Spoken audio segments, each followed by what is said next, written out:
Letter to the Editor, August 1970. As a patriotic American, I am deeply disturbed by the forces of communistic revolution at work on the minds of our young people. I particularly refer to the types of music our children are hearing and being influenced by. Recently, I listened to a recording by a group called Creedence Clearwater Revival from California. The record in question was Up Around the Bend and is filled with anti-American revolutionary slogans. The chorus to this, quote, song implores our youth to, quote, come on, arise, and win, the illusion being the revolution. Other words and phrases include, fix your mind on a crystal day, a time in which the forces of the present communist-oriented revolution are supposed to succeed. The song also refers to leave the sinking ship behind. I gather from this that American society is not good enough for youth and should be deserted. The final admonition is to, quote, meet by the big red tree. This is an obvious reference to the one-world socialistic government desired by these traitors. I think that it is time for good Americans to put an end to this sort of thing and preserve the freedoms which the Founding Fathers gave to us. We must stop this cancer of revolution before the perversions of Creedence Clearwater Revival and other, quote, rock groups so poison the minds of our youth that America will go to the Russians without a shot being fired. This program deals with devil worship and satanic beliefs. It contains explicit scenes and descriptions of violent crimes and rituals. Americans are asking, who attacked our country?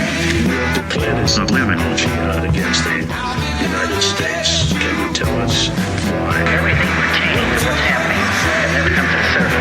The world will never know the true facts of what occurred, my motives. And night fell in a different world. And Iblis is thinking, I should be getting this position, not Adam, and this guy's created from dirt. And how does the army feel about you being head of the Temple of Set? And the conspiracy theorists can say what they will, but I want you to give me power over Adam, and I want you to give me soldiers and minions and all of these things. Because he has so much to gain and has such an imperial motive for putting in the position I'm in. Will never let the true facts of some of their lords to the world. And I want you to be able to give me the ability to whisper into the hearts of mankind. And who was the grotto leader? Don't remember his name. You don't remember the name of a person who involved you in murder? These people are in very high position. They have these two albums out already. They're going to have a third one coming out that is also like a huge Willie and the Poor Boys, which again has just like a ton of fucking hits on it. But then we get to the summer of '69 and we get this moment that should be the big moment for CCR coming out, which is the Woodstock Festival. And in fact, now I think it's good to clear up some things because I even seen it said before that it's a little sus because people don't really know this, but CCR was the first band to commit to playing at Woodstock. And in fact, they were considered to be kind of the headliners because they were tearing up the charts. They were blowing up big time. And in fact, it was the fact that CCR had signed up to play for, I think, $10,000 that assured all of the other acts that ended up going there that this is a legit festival that they could commit to. So they are set to be the headliner at the concert that defined a generation. Even though they have their issues with the hippie LSD thing, they're still going to show up and be cool, But then something gets in the way of their epic, what should be their epic headlining set. And once again, a little San Francisco band named the Grateful Dead is that thing that gets in the way. And there's some funny things that John Fogerty both said at the time and then also has said later on. He really fucking hated basically them after this because what happens is that there's technical problems and rain kind of all day and they have issues with electrical equipment. And so a lot of bands are getting pushed back. Then the Grateful Dead finally comes on the stage. They're tripping balls on acid. They're stoned as fuck. They're John Fogerty's worst nightmare. And then they start to play, and you can find there's a part of it on YouTube. I watched some of it just for the lulz, And even among deadheads, like in the comments, it is regarded as like one of their worst sets of all time. Like it is like so, like a guy runs on stage and starts like yelling about like QAnon shit halfway through. That's funny. They like stop their song. They some of their equipment goes out. This before that, we talked a little bit about it the first time, but then they were so fucking stoned, they just keep playing and playing and playing. I guess they had a 3-hour set on stage at Woodstock. I think we did talk. Oh about no, that was Abby Hoffman. Right, Abby Hoffman. Yeah, but this is just a random he get guy. like punched in the face, right? It wasn't the Del Close episode we talked about this? I don't know, but yeah. I forget where that came up. Let me see. I want to find John's like description of it because it's kind of like infamous. Where they played for like 3 hours or something like that, and then finally, as a result of that, they don't take the stage until like 3 a.m. So what he says. It was getting later and later, and the acts that were supposed to be on 6 hadn't been on till 9. I got the sense the whole thing was being held together by the thinnest of threads, and I was just trying to be mellow, ready for whenever it was our turn. We would be following the Grateful Dead. Finally, the Dead went on and played for an hour or so. Then their equipment broke. After what seemed like a long, long time, they started playing again, and they played for a good 45 minutes or whatever. All I know is that we ended up going on way late in the night. We came charging out like we always did, James Brown style. Bang! We started with Born on the Bayou. By the second number, I was looking around and I saw nothing. Blackness. Shadow, but no movement. I finally looked closer because you can really only see the first 4 rows or so, and it was like a scene from Dante's Inferno. The souls coming out of hell. All these intertwined young people, half naked and muddy, and they looked dead. The Grateful Dead had put 500,000 people to sleep. You can definitely see the Catholic school influence there. The Dante hell, yeah. Dante's Inferno. Yeah, the first thing that comes to his mind is like all these bodies like intertwined in hell. So this ends up having a huge impact on their career because it goes so badly. They do like 5 or 6 songs. Honestly, there's like HD video of it like that is on YouTube now, and it's like pretty good, way better than the Grateful Dead set, considering what they had to go through. It's like very solid Creedence.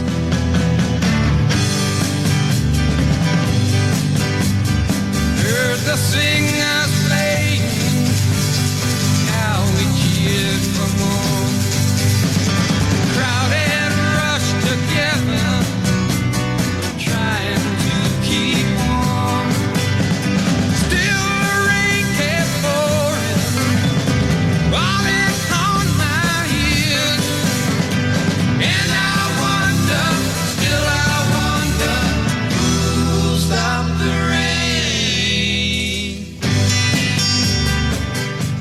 But he says, Creedence isn't the movie because John vetoed it.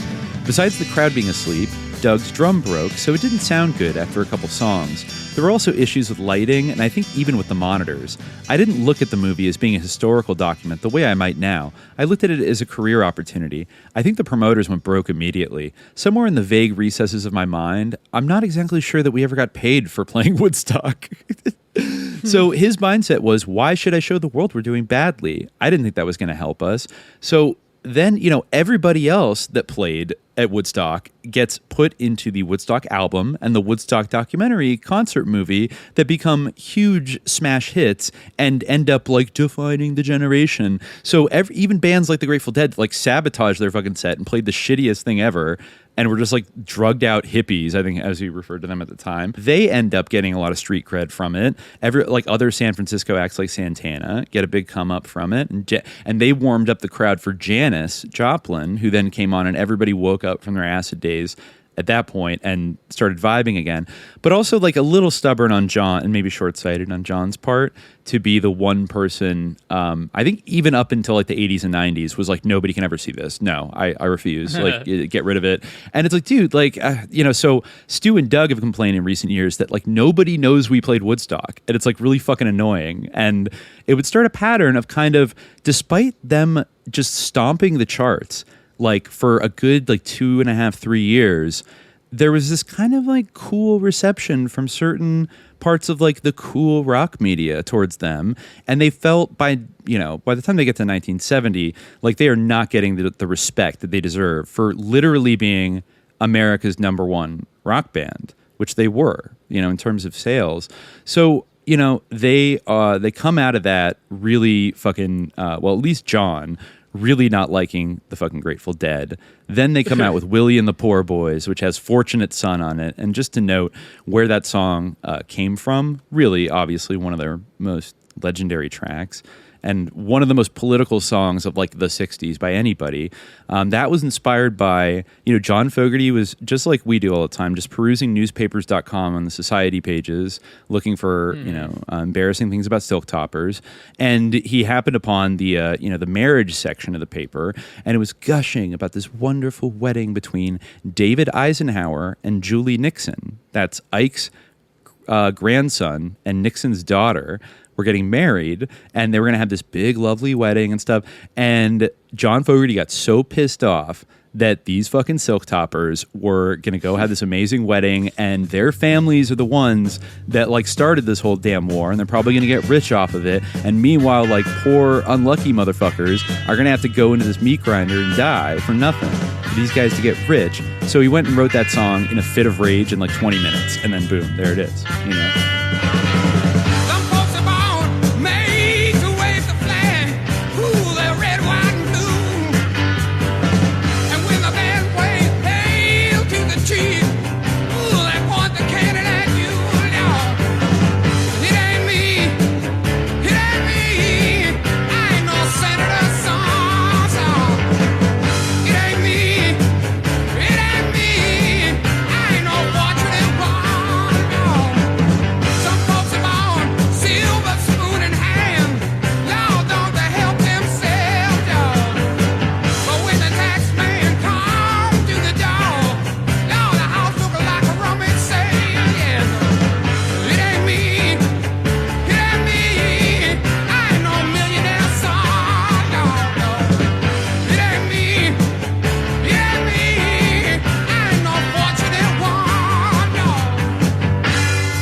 This is also when Nixon in 69, they're really the band of the first term of Nixon more than anybody else. Because they were like literally blew up right as he got elected and kind of broke up right before Watergate took him out. So they were, I think as one academic paper says, the bridge between the 60s and 70s. That album also, Willie and the Poor Boys, also hits top 10 and has a bunch of singles, even more if you're counting the B-sides. And at this point, Bob Dylan has anointed them. Even with the Woodstock fuck up, they are huge. They're playing all around the country. And also, this is where I think a little bit of their Stakhanovite tendencies come from. And we will get to that maybe at the top of the hour here. We'll transition back. We'll circle back around to the big narrative. But they signed a new contract with Saul Zaentz, I think, when they started to blow up in 1968. There's a lot of controversy about like who fucked up in signing this contract. John insists that he gave it to Stu and said, Stu, bring this to your dad, who's a lawyer, and make him see if it's okay and read over it. And Stu was like, okay, man. Then he smoked a joint and forgot. And then 2 weeks later, he's like, Stu, did you show your dad the contract? And he's like, yeah, it's fine. And like he's kind of implying that Stu didn't show it to him and he just lied about it, and so it's all Stu's fault. Other people say John kind of took the lead and was like, yeah, okay, I'll sign it, and totally didn't do any due diligence and had a little bit of a cockiness because he was running everything else, that he was making sound business decisions.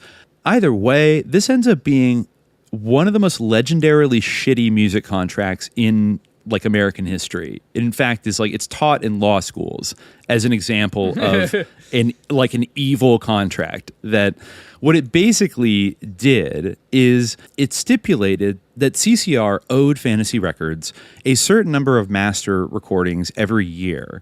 And I think it started out Like this contract was supposed to be, I think, for 7 years, which was the maximum you could sign a contract in California.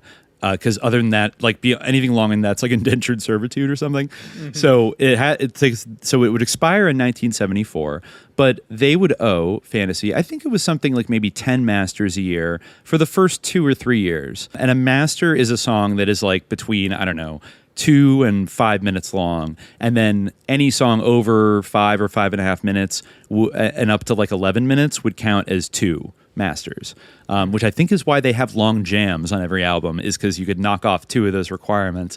But then, like I think around 1970, 71, the contracts ups it to like 13 or 12 or 13 and then 15. And also, if you don't satisfy the number of masters every year, then the number that you haven't done gets rolled over into the next year and accumulates. But basically, actually quite impressively, they more than exceed their requirements the first, I think, 2 or 3 years by coming out. I mean, they came out with 3 albums. Of course, they had like 8 or 9 songs each, but that was more than enough to satisfy the requirement. But then, you got to slow down at some point, right? And I think what they would realize later is that if you didn't give them the masters that were stipulated, then they basically owned you until the contract ended, and they could even execute a clause in the contract that could keep you longer than 7 years if you haven't given them all the masters, and therefore like own you for life and basically enslave you.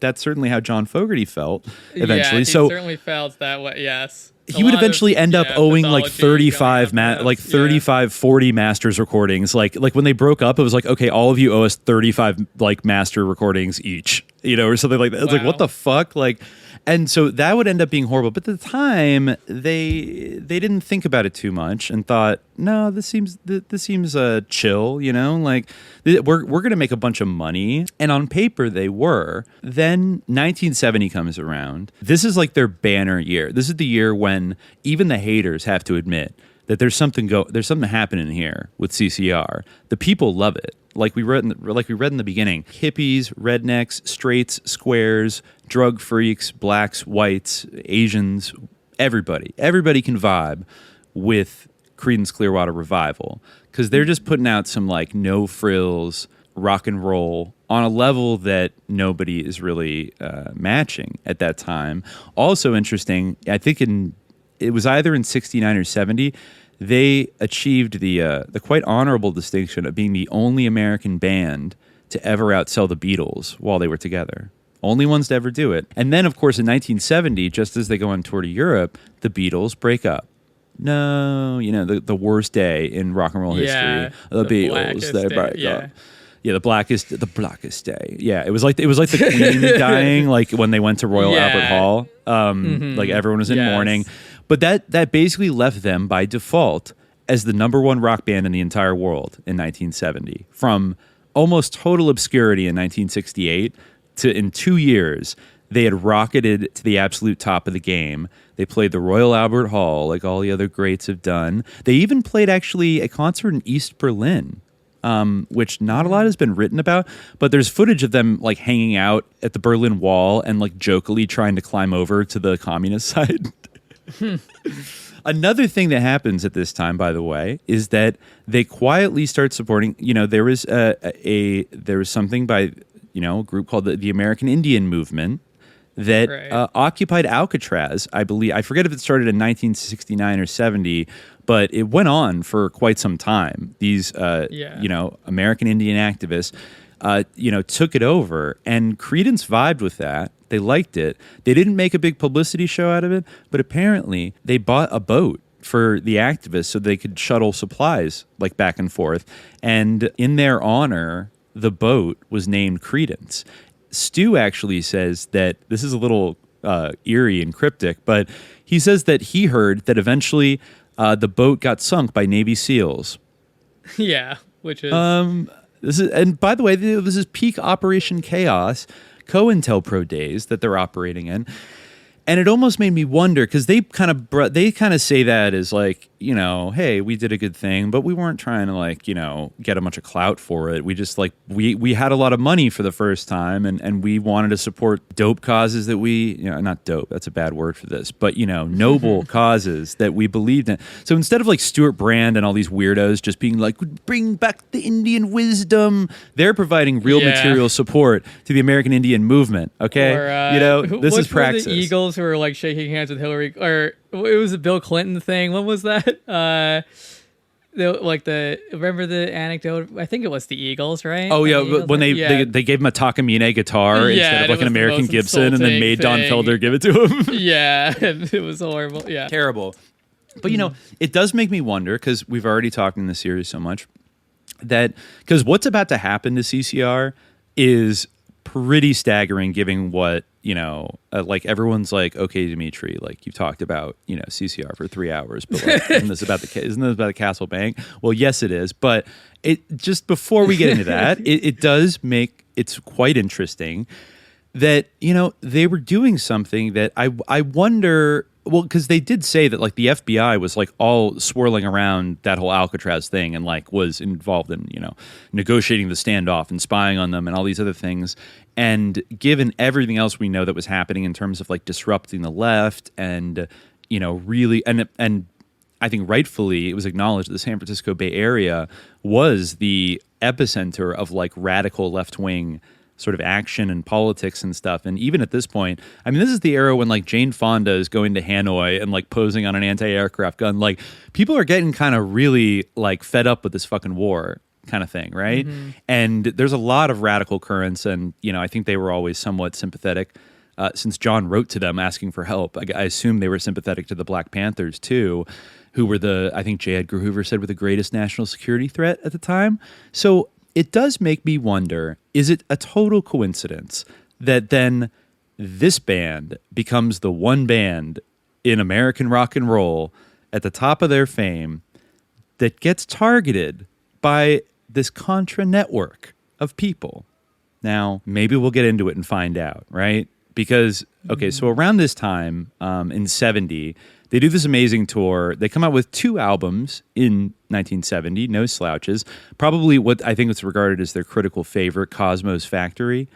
Pretty, I mean, very musically progressive. I listened to some of Cosmo's Factory. That has It Came From the Sky, and I write the UFO-related song. We didn't even talk about It Came From the Sky, by the way. Like the original Bluebeam, like Good Time Rock and Roll track, which also was a political song because he makes fun of Bluebeam and It Came From the Sky, right? It's like actually a UFO, or maybe, but it seems like all the like powerful people are like trying to get it. It like lands on some like common person's lawn or something, right? I guess you're right. I guess it's not strictly Bluebeam, but it's not about as much Bluebeam as that that planned psyop on Cuba that was literally just straight up Project Bluebeam. You're right. Yeah. You're right. It wasn't this quite, is more but it's like still the hypocrisy of like all the powerful people like interpreting the UFO appearance in their own way. See, this is one of those like kind of more deep cuts of, not the deepest, but one of the more obscure CCR tracks that I discovered that was just like a delight to listen to, because it might be the first rock and roll track to talk shit about Ronald Reagan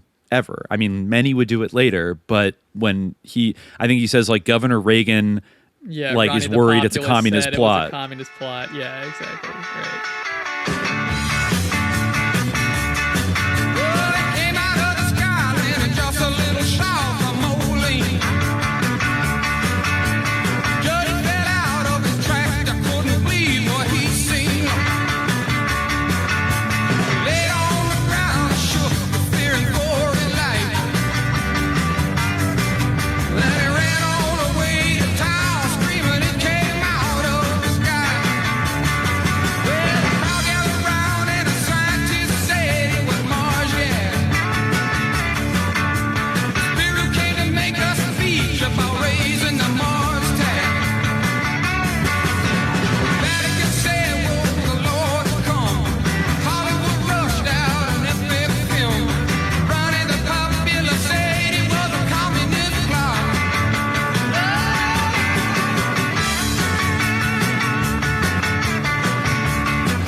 Yeah. And it also makes fun of the Vatican.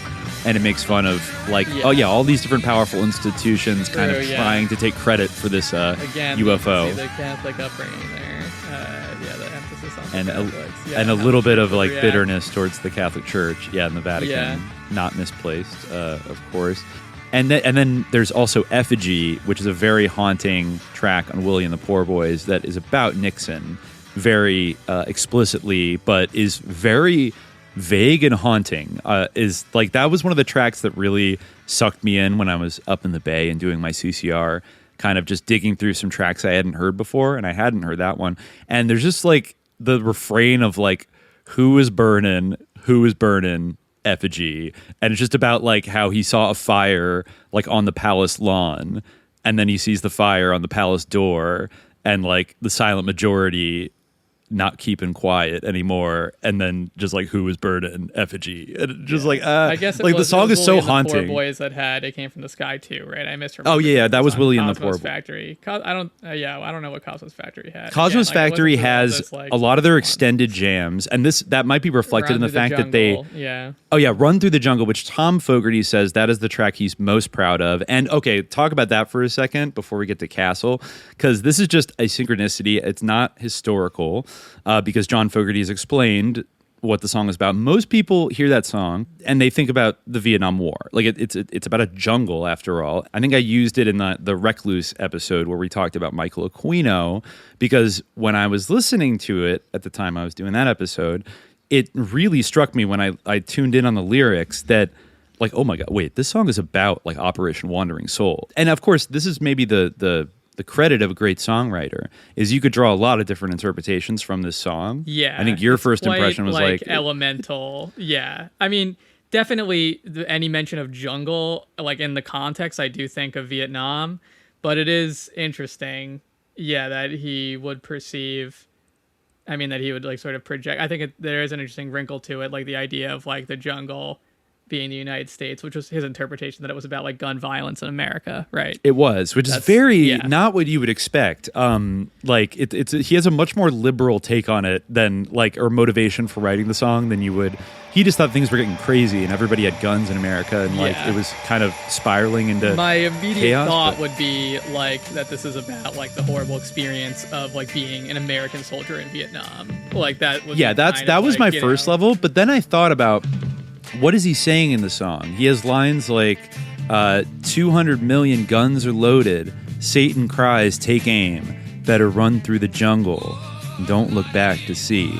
Now, if he's talking to American soldiers, I don't know how many North Vietnamese there were. I don't think there's 200 million Vietnamese people in both parts of that country. Well, I guess I think at the time there were two. He was talking about the population of America. You'd think that, exactly, right. So if he's saying, he's addressing, this is just my take. Like, I know this is not what he meant, but this is how I choose to twist it around and interpret it.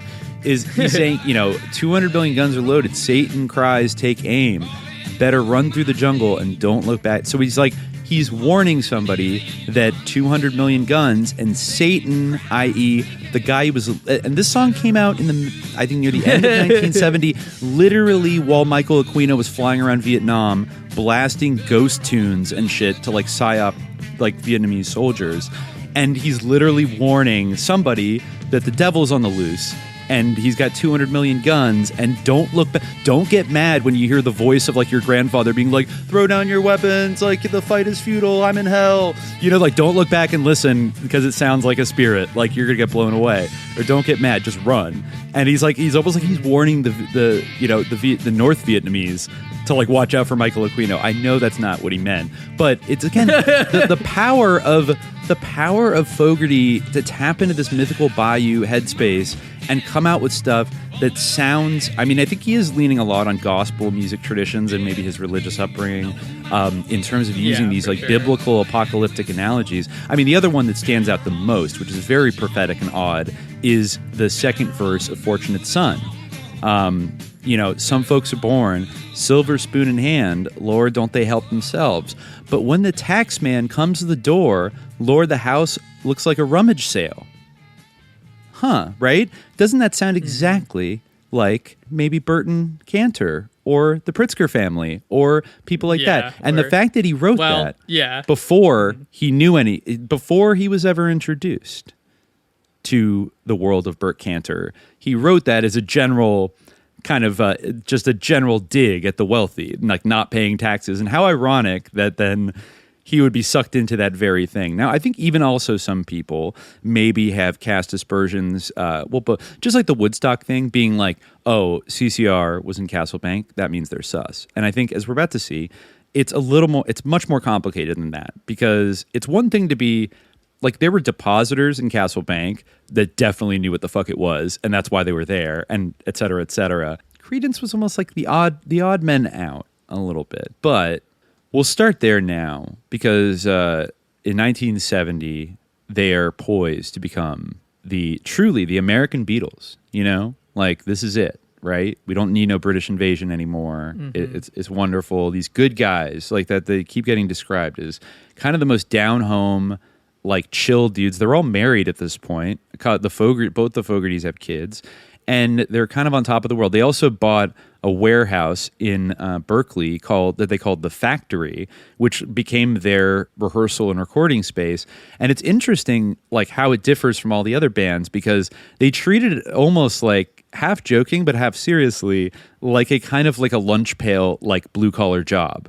They would show up at the Factory. That's why they called it the Factory, because they wanted to evoke something kind of like blue collar about it. So they'd show up at the Factory like 5 days a week. They would jam and practice for maybe 3 to 4 hours, bare minimum. They'd hang out, talk about what music was hip and what was going on, and they'd kind of work on different arrangements and stuff. But they were like incredibly hardworking. Maybe that was because they started to owe more and more masters recordings to Fantasy, and maybe they couldn't keep up with the escalating number they had to give. So then I think at some point, John Fogerty goes in there and he's like, hey, remember when you said in 1967, when we signed our new contract, that if we ever had a hit, we'd get a royalty increase? And he was like, oh, yeah.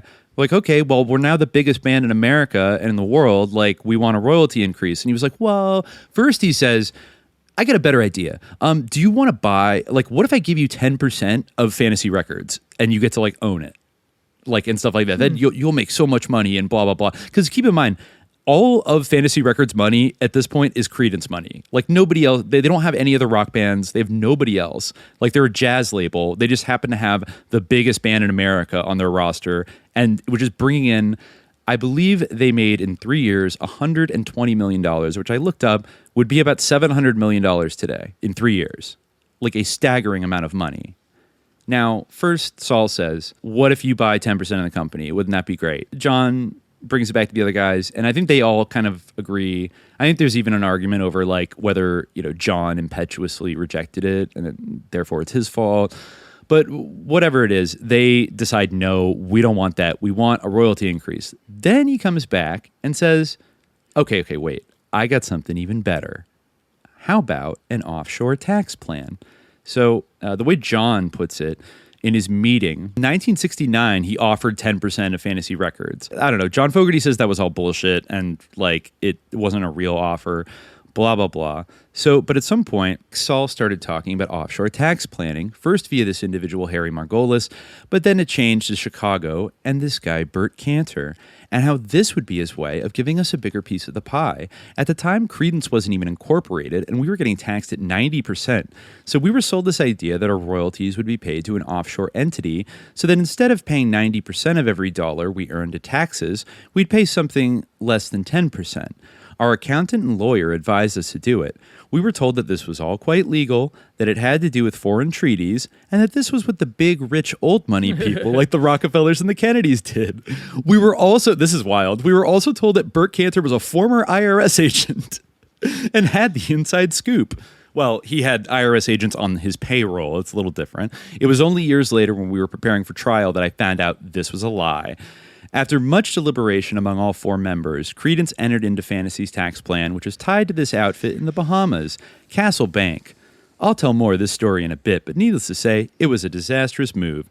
This is all part of a new contract dated June 5th, 1969, that was marginally better than the last one. Okay, so actually, it's around the time that they're doing Woodstock that they sign this deal for Castle Bank. And that is how they get sucked into the world of Burton Kanter. Now I think maybe it's good to finally pivot. We're finally here because I think the most succinct, John talks about it, Bad Moon Rising talks about it a little bit, but I think still for this specific thing, we got to go back to the main source, Alan Bloch's Masters of Paradise, because he has a chapter here about CCR, and he explains exactly, probably in more detail than anybody else has, what happened to all of their money. Yeah, he says, you know, if you remember last time, the car dealership kingpin, Jim Moran, was the one that ended up going down for being a Castle Bank depositor. And Bloch wrote that when it came to money, Jim Moran is really nobody's fool. That he was snookered by crooked lawyers is thus somewhat hard to accept, although there is no doubt that once he was down, the sharks feasted. He was formerly uneducated, but shrewd concerning finances, not the type of man typically befuddled by sharp practices. The same cannot be said for Creedence Clearwater Revival. Yeah, so it just briefly summarizes everything we talked about. How they became big, their fortune was around the corner, they clobbered the charts in '68 with Susie Q, an album which sold over 5 million copies, and very soon after, I guess in 1969, they were snared in Castle's sticky, complicated web. It started when John Fogerty, the group's lead singer and major talent, asked Zaentz for the royalty increase he had promised. Zaentz countered, offering instead to sell the band a small interest in Fantasy. They weren't interested, so Zaentz tried another idea to give them more money without tinkering with the royalty rate. He suggested a tax plan which would yield the group more money after taxes. The first tax plan was worked up by an attorney named Harry Margolis, but the group turned it down, and then Zaentz brought CCR and Burt Kanter together.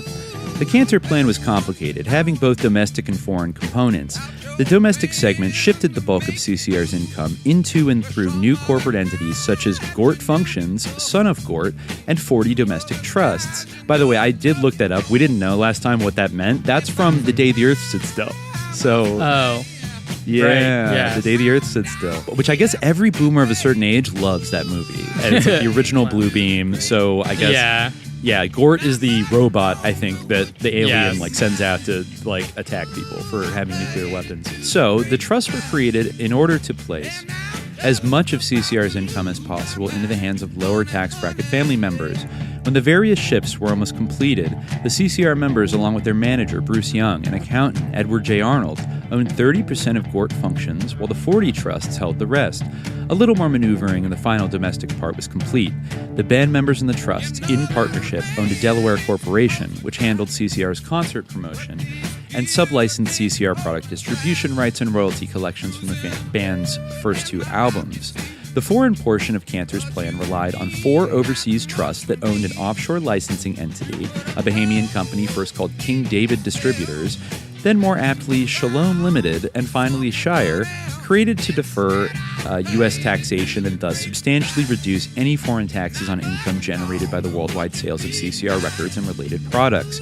King David owned everything, including CCR's obligation to perform in Europe. This particular agreement was for 12 years. King David was to pay each CCR member $75,000 the first year and $50,000 per year for the remainder of the contract. To guarantee King David's performance, the troubled Mercantile Bank was used. We talked about that, how that was the bank that was bailed out by the International Bank of BCCI and CIA fame. Yeah. So very cool, back it up with that. So the plan went on with King David Shalom Shire buying a Netherlands Antilles shelf company called Pythagoras, in certain documents and more correctly Pythagoras with an A in others. Pythagoras then bought a Dutch firm, Onshedesche Industrie Maatschappij. Onshedesche's role was to purchase yet a third Dutch Antilles company, this one called Erasmus. This third firm was the end of one complex line along which millions earned by CCR ran, the money stopping only momentarily at various companies to pay certain fees, etc. The point, of course, was to secure better and better tax advantages. There was much more to come.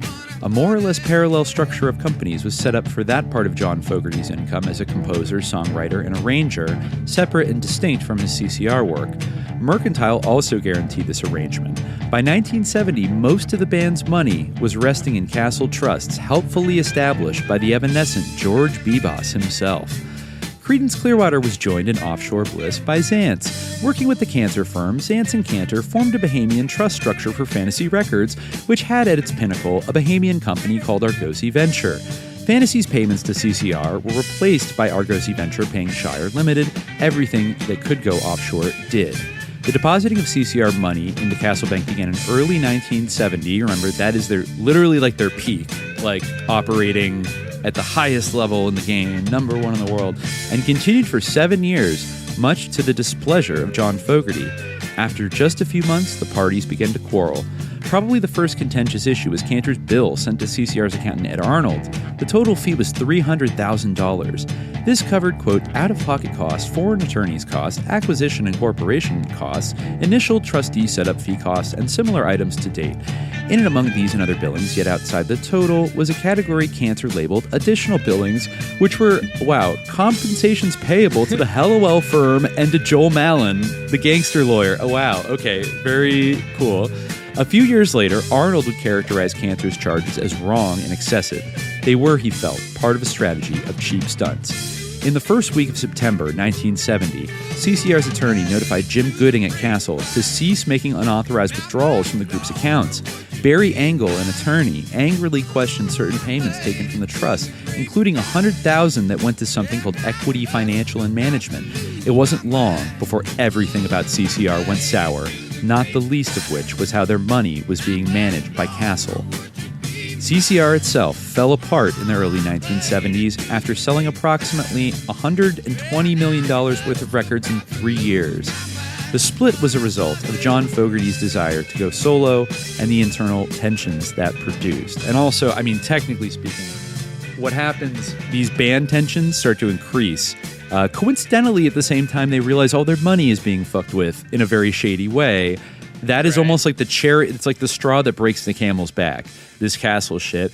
And there's a lot of tension because, as Tom Fogerty said later, I didn't want to be endlessly strumming rhythm guitar for the rest of my musical career. And that is all he claims that John Fogerty was saying he could do, even though he had these songs inside of him that he wanted to put out. And they almost did want to go more in the other guys wanted to do more of an Eagles thing. And what if one of us sings a song on the next album? Or, we could sing harmony and things like that. And John's initial reaction was no, I think he said, I got us to number one, and there ain't no spot higher than that. So why would we change anything? What I'm doing works. So there ain't no spot higher than that. There seems like there's always a megalomaniac in these bands. I know. As much as he has a point, he is incredibly talented, and he was a very effective band leader. But we'll get into it in a second. But so the end result is that these tensions build, and January 1971, kind of out of nowhere, Tom Fogerty, the brother, leaves CCR. He announces that he's going solo. And there's a very weird year that follows where CCR decides we're going to go on as a trio, and they go on tour, just, John, Stu, and Doug, the three high school buddies, once again. And at first it's kind of fun, but then in Bad Moon Rising it says, I don't know, there's a weird point where he goes off to Europe for a few months to his marriage is falling apart, and he goes to hang out with this Danish party girl. And for some reason when he comes back, he's in a real bad mood. And he basically says, they had asked him, can we sing a song on the next album? Especially since there's just three of us. And he came back and was like, all right, you have to write a third of the songs each on the next album or I'm quitting. And no, I won't help you with any of it. I'm not going to help you arrange it. I'm not going to sing backing vocals. I'm only going to play rhythm and maybe lead guitar on it. I'm not going to help you at all. And, resulting in their final album, Mardi Gras, which is... yes, from Stu and Doug's perspective, he set them up to fail. After just playing, he was trying to teach them a lesson, basically. Yeah, teach them a lesson. Oh, you can't do any of this without me. Yeah. And honestly, I've listened to Mardi Gras. Mardi Gras is described as their disaster record. They're kind of like their long run. They were caught in teenage jail, and it flamed out. And they did have, there were a few John Fogerty bangers on it, and then Stu and Doug both sang and wrote the other three songs each. And they're not. They're rough around the edges. A lot of people love to dunk on the other members' music. Sometimes especially Tom, and be like, it's so shitty compared to Creedence. But you know what? But it's an album where everyone's kind of scratching their heads what the fuck is this? And I think the Rolling Stone reviewer called it Fogerty's Revenge.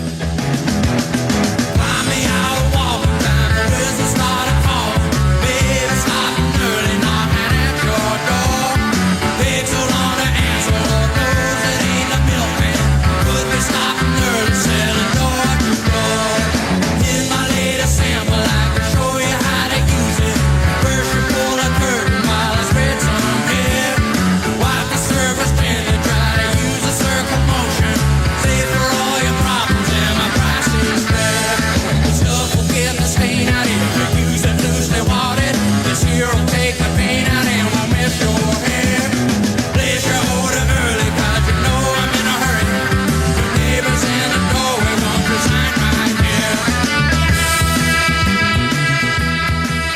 and said, he did teach him the lesson. And that was, like Stu said, he was heartbroken when he brought, John was enraged when Stu came to him after writing his first song, was like, could you help me with like the arrangement on this?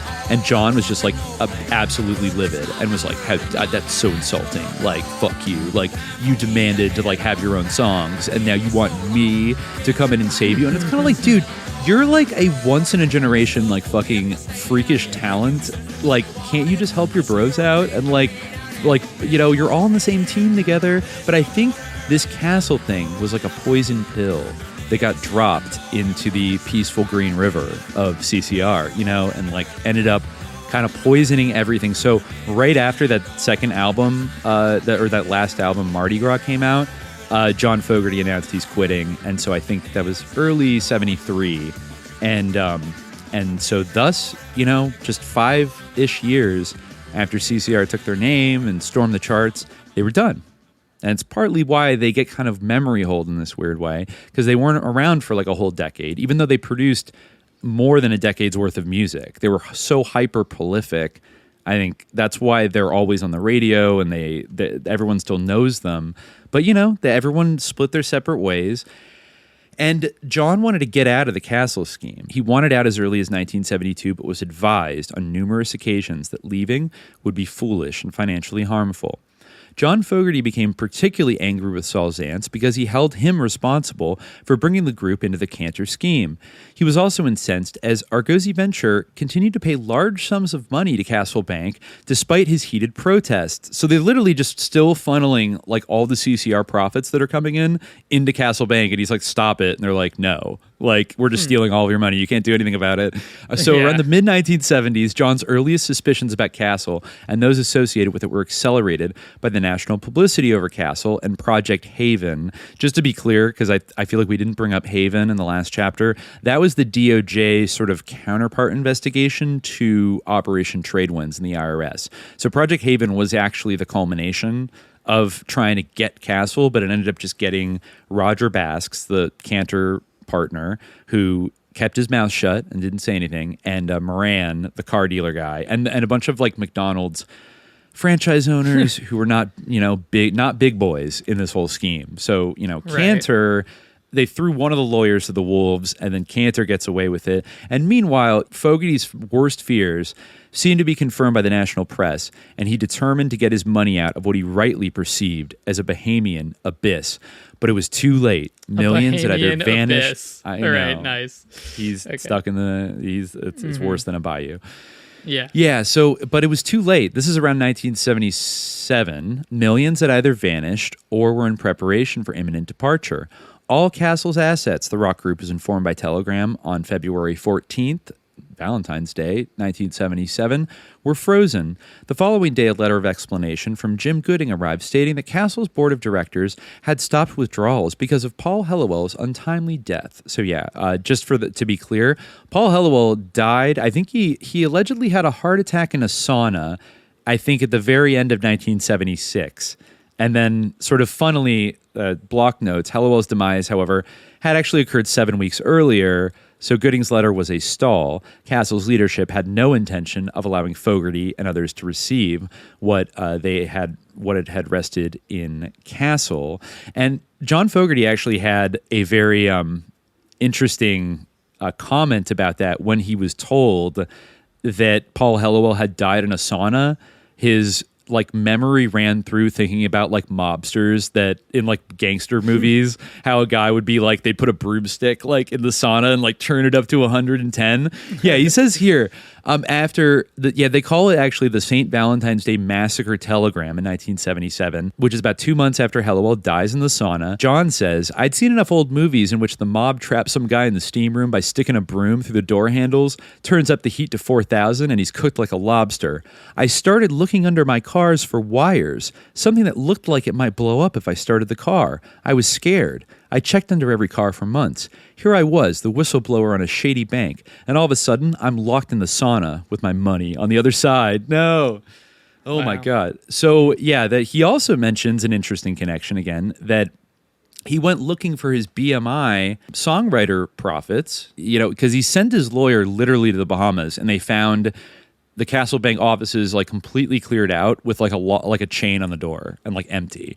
And, all the money was gone. So he and his lawyer found out that the BMI money had gone into an account at the Royal Bank of Canada. He told his guys, get the money back. And they sent him a check made out to Fred Fogerty. And he went and cashed it. I guess they accepted it. They wanted to send it back, but he's like, we're never going to see that check again if we send it back. So then immediately after he deposits that money, the IRS contended that he owed taxes on the income that had been deposited in Castle Bank. He says the whole point of the plan had been to avoid paying income tax, though he says not completely, because he's like a good tax-paying American. He never meant to be like a shady asshole who paid no taxes. I mean, also, like, why 90%? That's so weird. Like, they really needed to have like a business manager. Like, I don't know why they were getting taxed at 90% before this, but yeah. So all of that money, eventually in the late 70s, that he was able to glean back, he had to turn around and immediately pay like $1.5 million to the IRS. So it's like the IRS like doesn't end up catching any like Burt Kanter or any of these motherfuckers, but immediately comes to Castle like we don't, or it comes to Fogerty like we don't care that you got scanned. Where's our fucking money? And just as a funny side note, do you know how much money in income taxes Burt Kanter paid in the entire decade of this time? $0? Zero. That's right. Yeah, $0. Actually, maybe through his whole life, he fought the IRS to his death and like beat them and never paid any taxes. So, yeah, so that's really wonderful. And so this caused so many fucking problems not just between John and Fantasy, but between John and the other guys who also had their money stolen. Basically, I mean, the long and short of this is like almost all of their money disappeared. We're talking about, 120. Obviously, they got paid some amount every year, but like all the money they thought they were stacking in the bank, their savings, their earnings from this massively successful career, vanished. And we've never, to this day, we don't know where it went. You know whose money didn't vanish, though? Kanter's money didn't vanish. The Pritzker family's money didn't vanish. Playboy's money didn't vanish. All the mobsters that banked there, their money didn't vanish. Just CCR. Just them. I think as Tom Fogerty said, yeah, I heard something that they were connected to the mafia and the CIA. It was on 60 Minutes. And basically we got left holding the bag for the whole thing. So that's kind of, really in a nutshell, that's what happens. They had their entire fortune stolen from them. You remember in History of the Great American Fortunes how we talked about the silk toppers absolutely hate anybody that actually invents something or innovates? Yes, I think you mentioned CCR falling into this category of people who invent something, and that's the problem. That's why they have to be punished. They have to go down. They had to be punished. Yeah, they were supporting American Indian radicals. They were making really catchy anti-war songs. That, by the way, too much. Sorry, chooglin. They were chooglin too much. They're chooglin too hard. They kept on chooglin, and it's a lot. As opposed, CIA likes bands to keep on trucking, like the Grateful Dead. Exactly. They don't want you to keep on chooglin. Yeah, this was before the Aspie masses sold out and I guess they've always been anti-train, because I imagine chooglin is something that trains do. That's kind of or riverboat. Yeah, that's also riverboat, like a steamboat. Steam related. Yeah, steam powered things. Oh, so you're saying there's an anti-train element to this? There's an anti-train. Yes, definitely. They support trucking. And highway. Cars. The labor aristocracy of truck owners over teams. Oh my God, Teamsters. Take a steam train. Teamsters who are all connected to all this. Jimmy Hoffa, Stanford Clinton. Wow. The lawyer, the partner of the Keep Pritzkers. Keep on trucking versus Keep on chooglin. Keep on trucking. Is there a psyop here? Which one came out first? Oh, no. Chooglin came out first because the Grateful Dead. Wow. Honestly, the Grateful Dead were biting. The Grateful Dead were fucking biting. I'm throwing it down. They started releasing albums like many other people, I think, like American Beauty and things like that. They could never rock as hard as CCR, but they went in a more kind of country Americana direction after CCR blew up. Like they read the tea leaves. They saw which way the wind was blowing. Like everybody did. Everybody started getting more kind of countrified, Southern, whatever, instead of all wanting to be British, which is kind of what they were all doing before that. So, trucking. And then meanwhile, like these guys are running around with the Hells Angels, Brotherhood of Eternal Love motherfuckers, touring around the country, openly distributing LSD everywhere they go, like Johnny Appleseeds. How many times did the Grateful Dead even get arrested? Ever? I don't think they did. Like, they never got drafted. Their draft office burned down, and none of their money got stolen. I don't know where they banked, but I guess they didn't get the amazing opportunity to go to Castle. In fact, there's even another weird kind of circular connection or way the dead overlap because, okay, so when John Fogerty leaves, you know, he's kind of a hot commodity in like 73, and he wants to go solo and do his own thing. Who's there to rescue him in his time of need, Khalid? Who do you think comes to John Fogerty's rescue? Well, I don't recall. It's a young hotshot named David Geffen.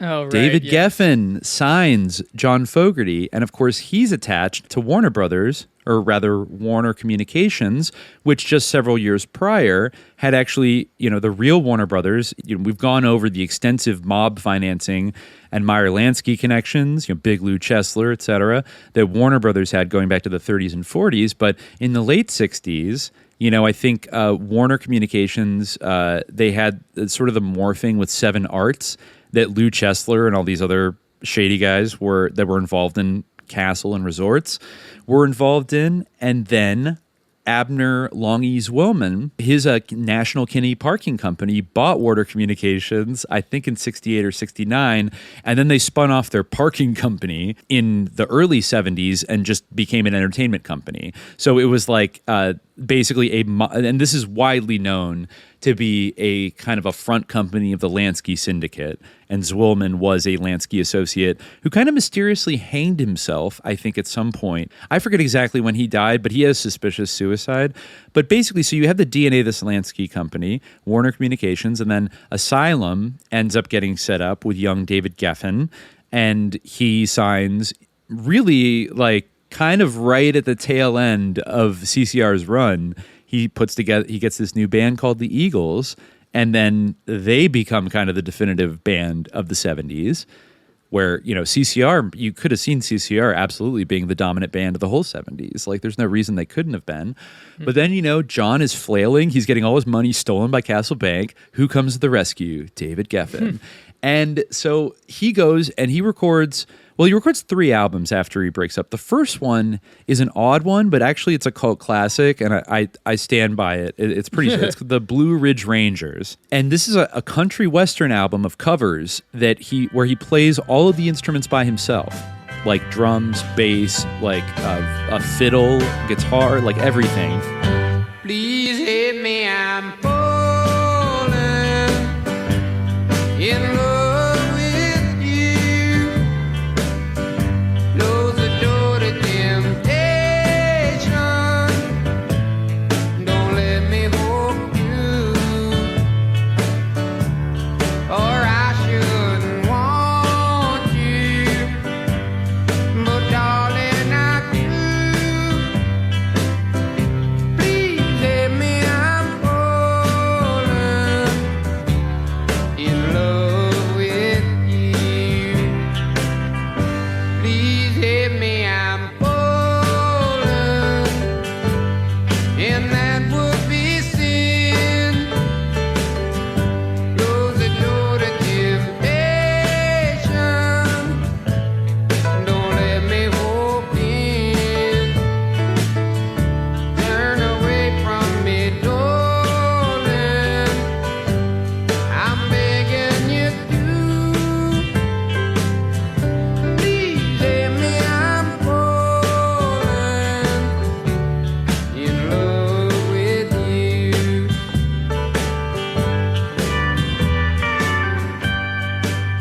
It's actually like a pretty good, but it also shows a little bit of like John Fogerty getting a little megalomaniacal. Like, he's so in such conflict with his bandmates that he's like, I'm not even going to replace them. Like, I don't want a band. I'm going to play everything myself so it sounds perfect.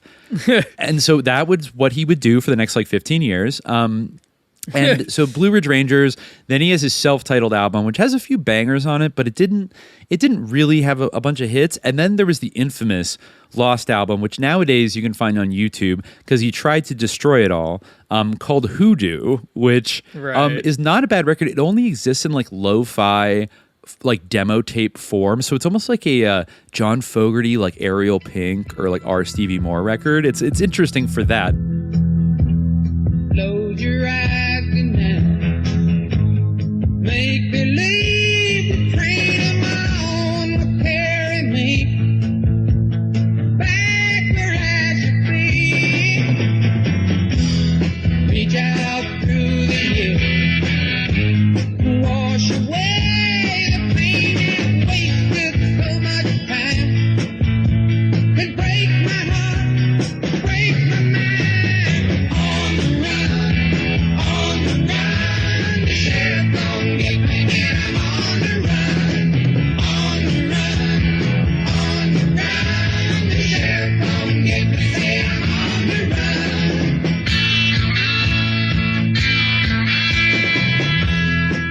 And it does have a couple, I think there's Evil Thing, On the Run, and the title track Hoodoo. But this is, again, Mr. Perfectionist. He recorded this album for Asylum and brings it to the president, a guy named Joe Smith. Now, he's popped up a few times before. Joe Smith, eventually, he became the head of Asylum when David Geffen left to run Warner. And Joe Smith told John Fogerty, John, with all due respect, this is not a good album. We'll release it if you really want us to. But I think, he actually tells him, John, why don't you go back home?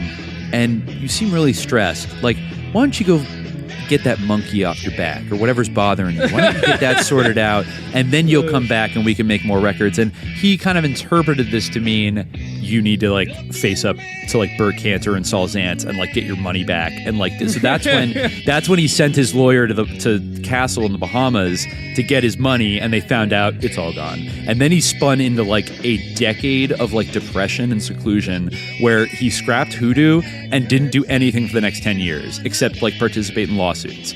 And and at the same time, it's worth mentioning, Tom Fogerty was blazing through releasing a number of solo albums throughout the 70s, and their relationship, I think, I just want to briefly defend Tom Fogerty's solo career, because even if you look on Spotify, it's literally the way less talented brother of John Fogerty made a bunch of mediocre albums that suck. His voice is not as good. It's lame. Don't listen to this. Is that what it says on Spotify? No, it's it kind of says, it just negs him nonstop. And even a lot of CCR fans, if you go on YouTube and you watch some Tom Fogerty videos, they're just man, Tom Fogerty ruined CCR. You had such a big ego, needing to quit when this is what his music sounds like. Ha ha ha. And it's okay, first of all, were any of John Fogerty's solo albums really, really as good? No member of CCR ever made any albums that were as good as CCR albums. I'll just say that up front. But second of all, actually, I've become and this is big even for a CCR head. I've become a Tom Fogerty pilled.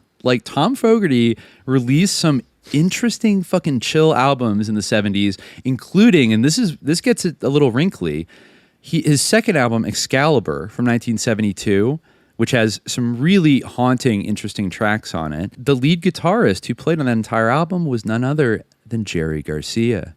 So he became friends with Jerry Garcia, which I'm sure must have pissed John the fuck off so much that Tom was hanging out and jamming with Jerry. No.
But there was a song on that. There's a few. It's such a to have that kind of enmity towards your own brother is crazy. And it would get worse over the years too. And he tries to paint it as Tom is just this aloof guy who kind of was egotistical, and basically Tom was bitter. Tom was bitter that his little brother outshined him musically and was way more talented than he could ever be. Blah blah blah. And so he foolishly wanted to sing a song on the next CCR record. And John pretty much shut him down. And to sing a song. Yeah, and honestly, no, I will say there are songs on Tom Fogerty's first couple albums that he made that would absolutely have been some of the best tracks on Mardi Gras, their disaster album, if he had stayed in the band.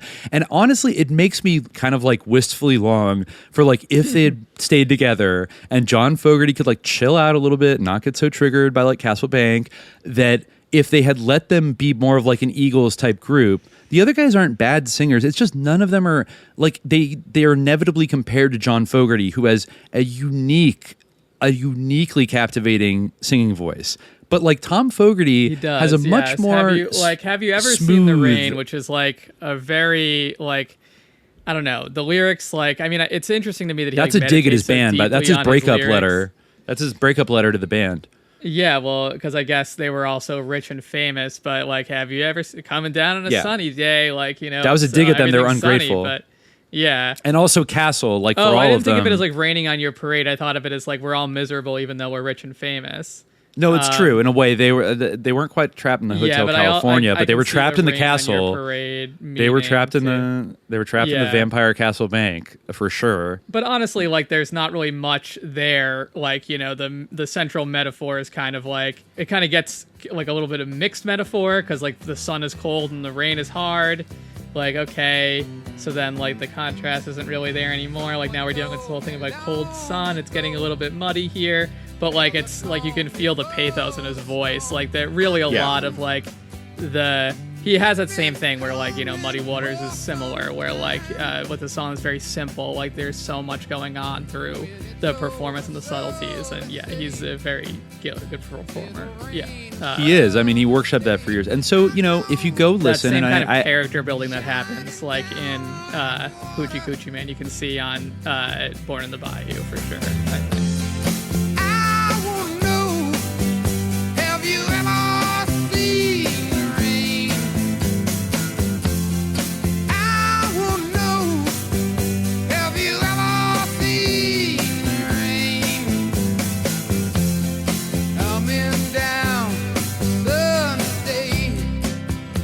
Yeah, and even the way he's bending his kind of like the way he pronounces his voids, you know, is like, you know, like hound dog bark, and like when he played at that Boomer concert in 1987, and he sings hound dog barking and like gives a smirk. It was like the boomeriest moment of all time. I loved it.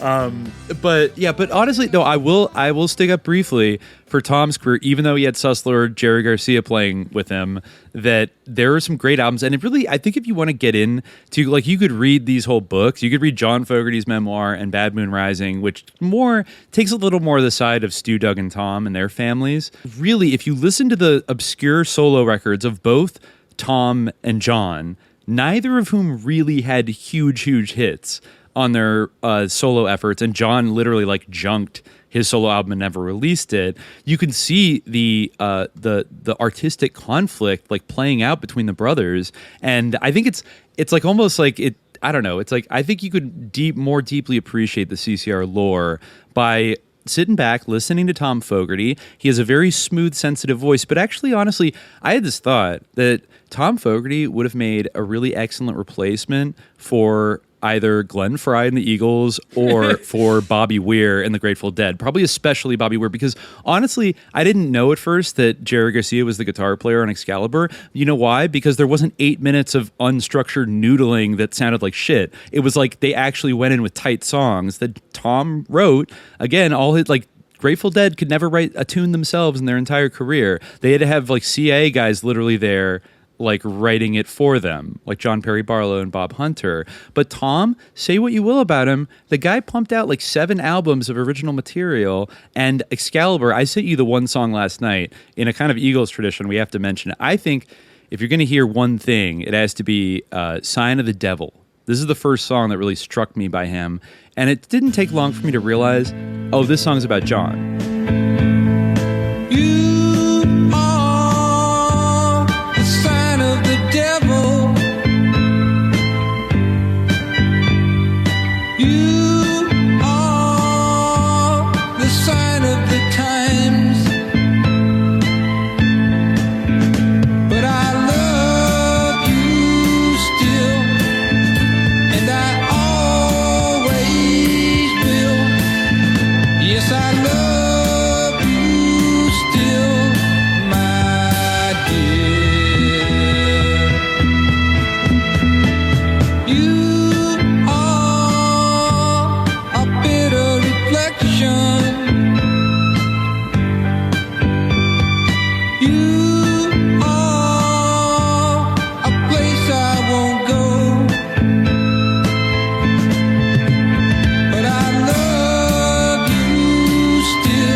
but it's so conflicted and honestly almost a little bit heartbreaking.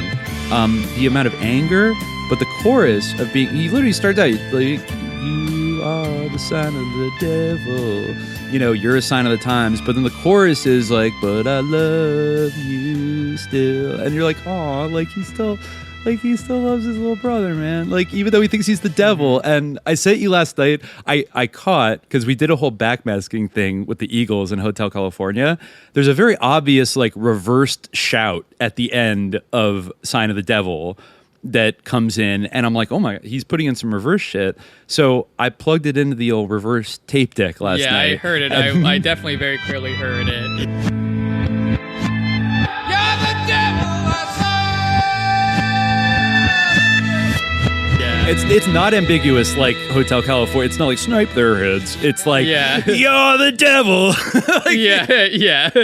Like backwards. And it's just like, oh, the anguish of it, man. And like, you know, and but then he got into like a funk band with this, interestingly, in 75, 76, this band called Ruby, which is actually a rejected name they had for CCR that he kind of resurrected, with Bobby Cochran and Anthony Davis, who were two black like blues musicians from Oakland, and then Randy Oda, who was almost like a young, like Japanese John Fogerty from El Cerrito. He was like a guitar wonderkind composer who, honestly, when you think about it, it's kind of based, because I'm pretty sure Randy Oda is the descendant of Japanese American Nisei from Alameda County, who were interned during World War II and just might have had all of their property corruptly stolen. I don't know if they had any, but if they did, it probably would have been corruptly stolen by the Pritzker family and the grandfather of the host of Slate Political Gabfest. Right.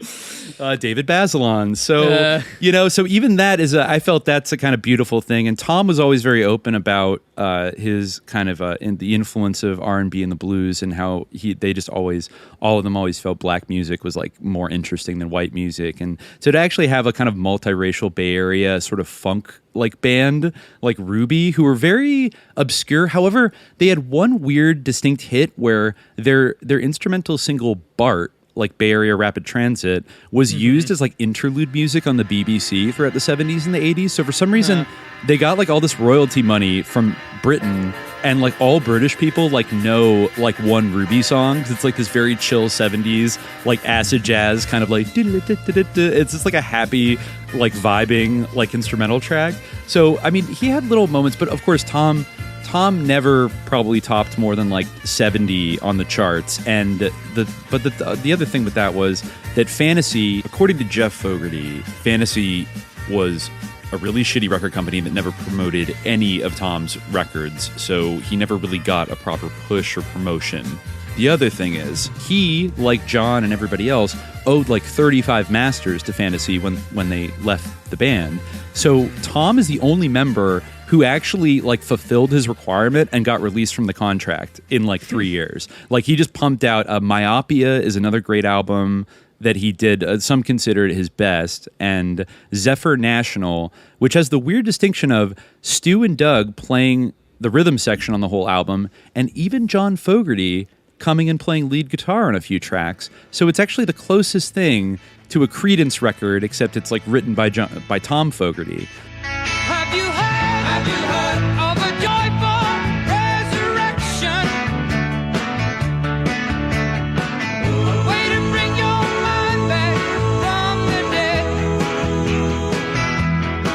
Have you heard of a joyful vain direction? Change the scene is gonna change your head.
I mean, so they weren't always beefing. They were family after all. They'd still see each other at family events and stuff. They had their other brothers.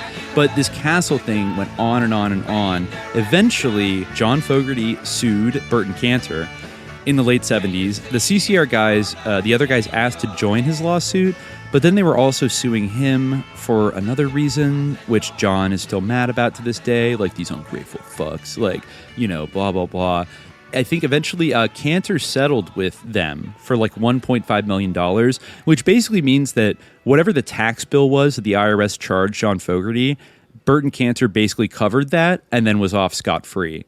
Now, the accountant, Arnold, made the foolish decision to basically fight them in court, and he's the one who got fucked in 1983 when, I guess, the jury found that, yes, CCR was in fact ripped off, and they got awarded, I think it was $8 million.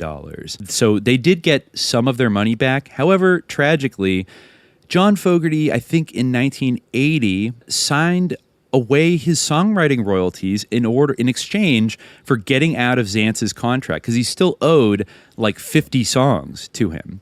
And he had gone to Saul Zaentz at one point and begged him and said, Saul, like, I can't create I'm so racked with anxiety and anger over the fact that like all my money's gone that like I can't create. And I guess Saul looked like, just kind of sized him up and was like, that's not true. A lot of artists like create their best work when they're under periods of adversity. Like, you know, basically it's like, I don't care. And so that just made him even more mad. So it's like he sold away, which leads to his decision in the 1980s. Well, first of all, he's not performing. Eventually, when he does come back, he will not play CCR songs. I think Block notes that it was said John Fogerty was so upset he would not even sing his Creedence songs in the shower to himself. That's how haunted he was. And he would say things like, when he hear Proud Mary on the radio driving around, he wouldn't think of the good times or the power of that song or how wonderful this is. He would just think about like Burton Kanter and Saul Zaentz, and he'd get fucking disgusted. And like but honestly, I get it, man. That's such a bitter pill to fucking swallow. And the fact that every time you hear your song, it means that Zanz is getting money in his pocket that you're not getting. I mean, the other band members said he was super dumb to sign away his songwriting royalties, but he was so desperate to get out of that situation so he could make new music again, which still took him another 5 years and all that stuff. So yeah, Kanter ultimately, he got away, but he had to pay $1.5 million for his part. Meanwhile, like probably tens of millions, bare minimum, in their money disappeared. But you know, during this time, Zanz, he gets, you know, he's flush with all this Creedence cash, but he gets a little bored with the music industry, so he decides to get into the movie business. Now, of all the movies that Saul Zaentz could produce as his debut, literally with Creedence's money, which one does he choose? And the Dracularity of this is almost too much. One Flew Over the Cuckoo's Nest, adapted by the famous novel by Merry Prankster and friend of the Grateful Dead, Ken Kesey. Right. He uses the Creedence money, and he gets a fucking Oscar out of it. And overnight, Zaentz is Mr. Moneybags' big shot, but also artistically serious and well regarded by critics and creatives alike, and is the new hot producer, even though an anomaly, much like kind of George Lucas and Coppola. He's based up in the Bay Area, not in Hollywood, but, you know, he gets into this kind of vibe of creating really kind of Oscar prestige-y type movies. He would go on to win another Oscar in 1985 for Amadeus, that kind of Right. I remember watching it in grade school for some reason, and I was like, this movie's so weird. Like, what the fuck? But I guess it was a hit, and it won Best Picture. It's a pretty good movie, but I don't know how true it is. Like, I don't think it's very historically accurate. Yeah, I feel like that story is apocryphal about, like, you know, Mozart getting confronted by, like, some shadowy figure. Maybe we should do a Sus Mozart episode. Also, I have to mention this because this is to another Dracularity overlap that in the mid-'80s, John Fogerty is still incredibly angry about this. So he goes with his family to go see the new Pinocchio movie that comes out. Or I don't know if it's new, but maybe they were re-released. Disney was re-releasing it. So I'm just going to read this part here because, oh man, it's too it's awful. But John Fogerty writes, the fact that I was planning to watch Pinocchio wasn't even the funniest part, because guess what was playing in the other theater? Amadeus, the story of some greedy, heavyset guy who takes control of Mozart and takes all his money. Who produced Amadeus? Saul Zaentz. It's not really what the movie is about so much, but anyway. Well, but this gets even better. Gritting my teeth, I took my wife and kids to Pinocchio. If you're not familiar with the story, Stromboli, a greedy, heavyset guy with a beard, takes possession of Pinocchio and keeps him in a birdcage, only letting him out to sing and dance on stage so people will throw money. There's a famous scene where Stromboli is counting all the gold he's made off the puppet. My little wooden gold mine, he calls Pinocchio, to whom he's only given one measly silver coin. 1 for you, 2 for me, 1 for you, 3 for me. I had felt pretty much alone in my struggles with Saul. Going hunting, getting the earring. You got an earring too, yeah, all that. But life can learn a lot from art too. A few days after watching Pinocchio, Martha came to me and said, I finally understand what you've been trying to tell me. No! He's Pinocchio. No, it's horrible. Oh my God. But around that time, Fogerty does get his revenge at last, because he finally gets it up. I forget if he goes back. I think he goes back to Joe Smith. The other thing about Joe Smith, by the way, you weren't here during our Red Wave episode when Jimmy Falun Gong came on, but Joanna Stingray, for those who remember, the Beverly Hills brat who infiltrated the Soviet underground rock scene in the 1980s, she mentioned at length in her book that growing up in Beverly Hills, her best friend, I think his name was Jeff Smith, who was the son of Joe Smith, who at this time had gone on to run Capitol Records, but we forgot to mention, actually, started his career at Warner Records and then signed, who else? The Grateful Dead in the late 60s, and then became head of Warner in the early 70s during this National Kinney Parking Company business. But he comes back in 1985, finally with an album, which again he plays all of the instruments on, called Centerfield, which...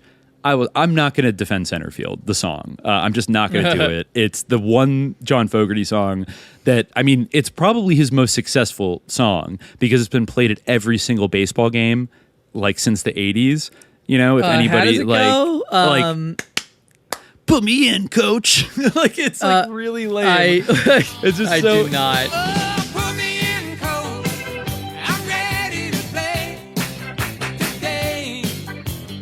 He got you probably, if you heard it, you'd be like, oh, I've heard this shit before. They played all the time. He went on tour with a Louisville Slugger bass, guitar. Oh, God.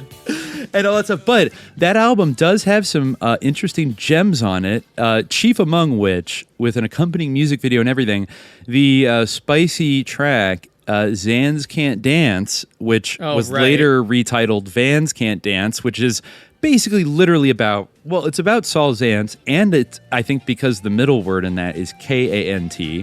Tom Fogerty apparently wrote a letter accusing John of he's subtweeting Burton Kanter. I don't know if why Tom Fogerty would be mad about that or whatever, but...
But yeah, it's, Vans can't dance, but they steal your money. Watch them or they'll rob you blind. It's really an eclectic, funky, weird 80s song.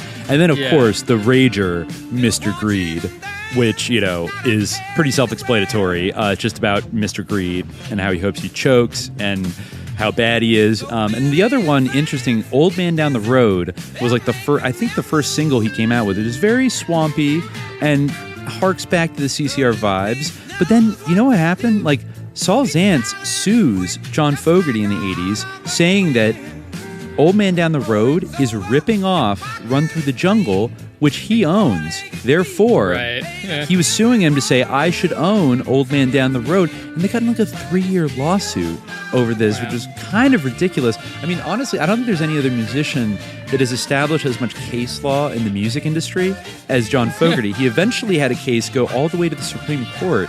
And like, it was not a very interesting, it wasn't a super interesting like subject about, this was related to Fantasy v. Fogerty, one of the many lawsuits back and forth, where they were trying to take that song from him. So, you know, he had to go into the courtroom and like play his like licks and stuff. And the way he said it was that this is a harassment lawsuit where they're basically trying to sue him for sounding like himself. And obviously, there's similarities within the songs, but it's like not even close. Like, they're not fucking the same. Shut the fuck up, Saul Zaentz. You suck. The other tragic thing that happened during this time, though, that really drove the boys apart was, for some reason, I haven't been able to substantiate why. Well, Stu, Doug, and Tom managed to bury the hatchet after they got their settlement money from Kanter. They managed to bury the hatchet with Fantasy and Saul Zaentz. I don't know what he told them, but whatever it was, it must have worked, because by the mid-'80s, Tom would say in almost like every interview that he gave, he would mention my best friend, Saul Zaentz. I wrote a couple of songs that I submitted to my friend Saul Zaentz, who was the chairman of the board at Fantasy Records, and his last hit movie was Amadeus. You might have heard of that. And the new movie is called The Unbearable Lightness of Being. And around Christmas time, he gave me the book. You know, he didn't say write the music, but after reading the book, I said, well, I think I'll write some music, and I submitted that to him, and so I'm waiting to hear about that. I did that with Randy Yoda, a friend of mine from California. And he would give interviews during these lawsuits between John and Saul, saying, I trust Saul, quote, to the max. To the max, no. To the max. And I'm like, why, Tom? Why do you trust him to the max? Like, this guy's evil, you know? But I guess, you know, he still had a small career kind of going on in the mid-'80s, and he had re-signed with Fantasy Records, Tom had. And of course, there was always a lot of speculation and grumbling on John's part that Saul was basically keeping Tom around to kind of stick it to John and keep driving the wedge between them. The other fucked up thing Saul did is that during the plagiarism trial, he went on the stand and testified under oath that the person that had brought him Old Man Down the Road in the mid-'80s to his office to tell him that it sounded a lot like Run Through the Jungle was none other than Doug Clifford. And for the record, Doug Clifford denied in the press ever doing that, but he also refused to testify, which meant that John never trusted him again. You said you felt like a fool, just catering, and you said you seemed like a noose round my neck. What did I know? What did I know? What did I know about you? You said you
But then something really horrible happens again, and here we go with that not so luck of the Irish going on with the Fogerty clan, because he gets really sick in like 1987, 88, when they're all bitterly fighting. He gets like pneumonia after he goes out like hiking, and I think he got remarried in 1980, and that is the last time that CCR played together. They played a small set at Tom's wedding in 1980, all four boys. But then they went back to like fighting each other over lawsuits. So Tom gets really sick in the late 80s with pneumonia, and then they realize after not long that he has AIDS. And apparently, according to everything I've ever read, I'm not going to cast aspersions because I never heard otherwise, but he had a series of back surgeries. Remember we said that he would pay for all those football injuries down the road? Well, he had a bunch of back surgeries in the 70s and the 80s. During one of those, it's believed, he got injected with like tainted blood that had HIV in it. And so by the late 80s, he starts to have, real AIDS. And this is like right before the era when like they had those drugs that, they could actually give to people. It's when Dr. Fauci was like killing people with AZT before he was a hero. And say what you want. I mean, even once again, depending on how critical paranoid you want to get with it, almost like a collateral damage of the deep state in a certain type of way. A virus that claimed the lives of, it's a really dark irony that for a band that appreciated African music so much, that he would be cut down by this virus that killed so many millions of Africans and African Americans, almost disproportionately, you might say. He records a last album, I think, with Randy Oda called Sidekicks, which has some very 80s, but actually very chill jams on it, I have to say. And unfortunately, in 1990, he takes a real turn for the worse, and he passes away. And even that moment is like a big moment in why all the Creedence guys kind of hate each other so much, because Stu and Doug kept telling John, go visit your brother. He's not doing well. And he got remarried and just had 2 little kids. He had 4 kids from his older marriage. So he's like a father of 6. And Doug said it was heartbreaking. Like they were like watching his little kids run around in the yard. And he's like, man, I have a lot to live for. Like I want to keep making music and watch my kids grow up. Oh God, no. Oh, dude, it's just horrible, man. And John did go and visit him, and he had moved to Arizona by this point. And he said, he was very sick, kind of in a wheelchair and wearing sunglasses inside, was very thin and everything. I guess Tom had asked John, kind of as his last request. I don't know for sure if he asked him directly or if this is relayed through Stu and Doug, that all he wanted was for John and Stu and Doug to go to Tom's house with their instruments, set up in the living room, plug in, and just jam. Like, I'm getting, like, choked up thinking about it, man. No, it's really sad. I mean, like, he just wanted to jam one more time. Like, I was going to say, like, before, like, it must be so hard. Like, you were saying, like, oh, he's, like, a once-in-a-generation talent, but, like, that must be, like, so difficult. But, that is it's a sad story. Yeah. So the long story short, he wouldn't do it. He wouldn't.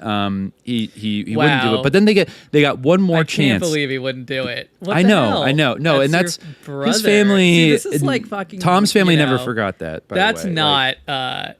That's not chooglin. That's not fucking chooglin, John. It's not chooglin. Yeah. And he just wanted them to choogle one more time, okay? And, it's like he wouldn't do it. But then they had one more opportunity. They had one more opportunity in 1993 when CCR was inducted in the Rock and Roll Hall of Fame. Oh, God. And this is just the worst thing ever.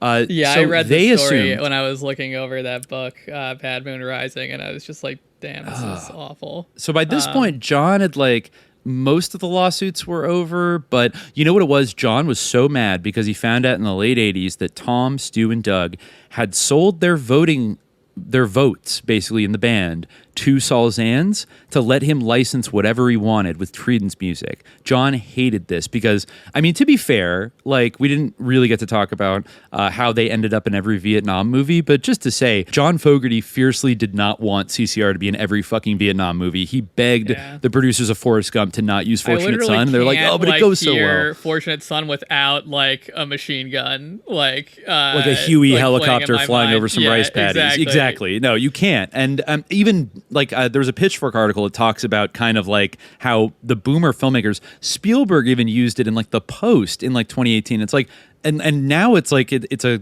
thing of derision. It's like, stop using fucking CCR in your Vietnam scenes, even though of course that is the soundtrack of that period of the Vietnam War. And I mean, even to a point, you know, It Ain't Me, it's almost the soundtrack. It doesn't get enough credit for being the soundtrack of the GI Rebellion. You know, literally, It Ain't Me. I don't want to go fucking out there. I don't want to kill no Vietnamese people and stuff. And that's where I would call it a counter Wandering Soul psyop, is that it's like, it's playing in the idiom that, who are these infantry guys mostly? Poor blacks and whites from the South. And he's playing this chooglin music and being like, it ain't me. And being like, yeah, it ain't me either. I'm not going out on patrol. Fuck that shit, you know? And so you could see it in a way. Maybe that's why they had to be targeted.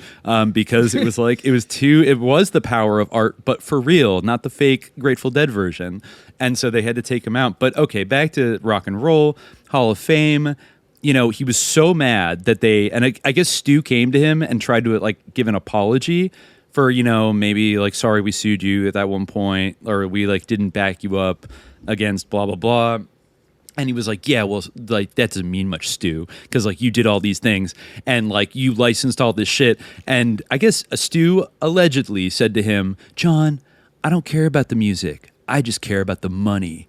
And John's like, that's when I knew, like, Stu was a piece of shit for him. Like, you know, and so that was such a big betrayal to him. When they went to the rock and roll thing, so it was like all three of the guys and their families, and then Jeff Fogerty, one of Tom's older sons, and all the Tom Fogerty family were all there, and they were told that they were going to get up on stage and they were going to play with Jeff Fogerty standing in for his dad, playing rhythm guitar. And that's how it was going to go. So, you know, Stu and Jeff, they brought their instruments. He brought some special drumsticks for Doug to play with. Then this is like, I mean, this is the big moment. And they were all so hyped because it was like, this is what Tom would have wanted. Given how things have gone, this is probably the last fucking time we are ever going to play on stage together. But it's going to be with like Tom's son accepting the fucking, you know, induction into the Rock and Roll Hall of Fame. Like, we made it, buddy. We did it. And it was going to be this beautiful thing. And when they get there, I mean, Jeff recounts this in Bad Men Rising. It's very intense. Like, he goes over there and like Doug and Stu are like red-faced and like they're screaming at like these Hall of Fame people. And he walks up to Stu and Stu like snaps at him immediately. It's like, can I fucking help you? And then he's like, oh, Jeff, I'm sorry, buddy. Oh, hey. And then John comes out and he's just sitting there watching them just, what the fuck? Like, what do you mean we're not going to play? And John being like, you guys, you know, I told them that I wasn't going to play with you guys and blah, blah, blah. And Bruce Springsteen's going to play instead with me and stuff like that. And then Jeff starts to pipe up and say like, John, how could you do this? Like, after, you know, blah, blah, blah. And he starts going in on being like, well, you know what? Your dad sided with Saul Zaentz against me and like sold yeah, away. Right. And Jeff was like, shut your dad the said he fuck was great. up. He's such a nice guy. And it's like, my dad is dead. Like, my dad is dead. It's like, don't say another fucking word. And he kind of like was like, okay. And then went back to arguing with Doug and Stu. But like, I mean, the family there, the Tom Fogerty's family was livid at this ceremony. And Stu and Doug, all of them had to sit in the crowd and watch John Fogerty stomp around with fucking Bruce Springsteen and a bunch of other random guys, like in their big moment. And it was a whole scandal. The Hall of Fame got a lot of shit for it. Bruce Springsteen had to write apology letters to like Stu and Doug and be like, oh, no, we didn't handle that so well and shit.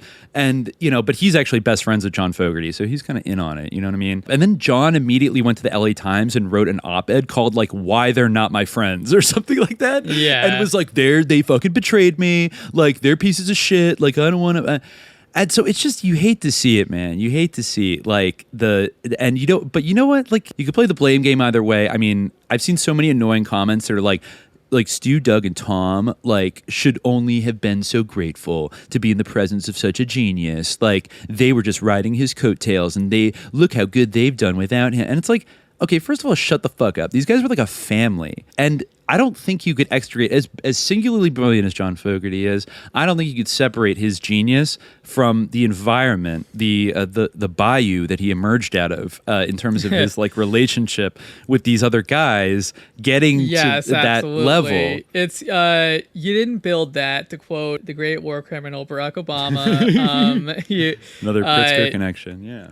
That the whole like that's another psyop. It's like this whole sort of auteur image of someone who's like, you know, just producing things totally out of themselves. Like it's always like, especially like performance arts, like the like is always like, it's a weird thing. I think they said it themselves. And how Bands anyone are such could a actually weird be thing. like a performer and like lose sight of that fact. Like you have to be like I mean, this guy, John Fogerty obviously has like a megalomaniacal streak, whether you want to attribute it to him being a Gemini or what. Like it's an issue. Yeah, whatever it is, he basically, I mean, I still agree with him a lot. I think he's right to write Zanz Kant Danz and all these other things. And, you know, but that's, and taking shots at Burt Kanter. Dead. Yeah. And all these other things. But I don't agree. The one thing I do not, John, if you're listening, I do not agree with you being mean to Stu and Doug and denigrating Tom's legacy.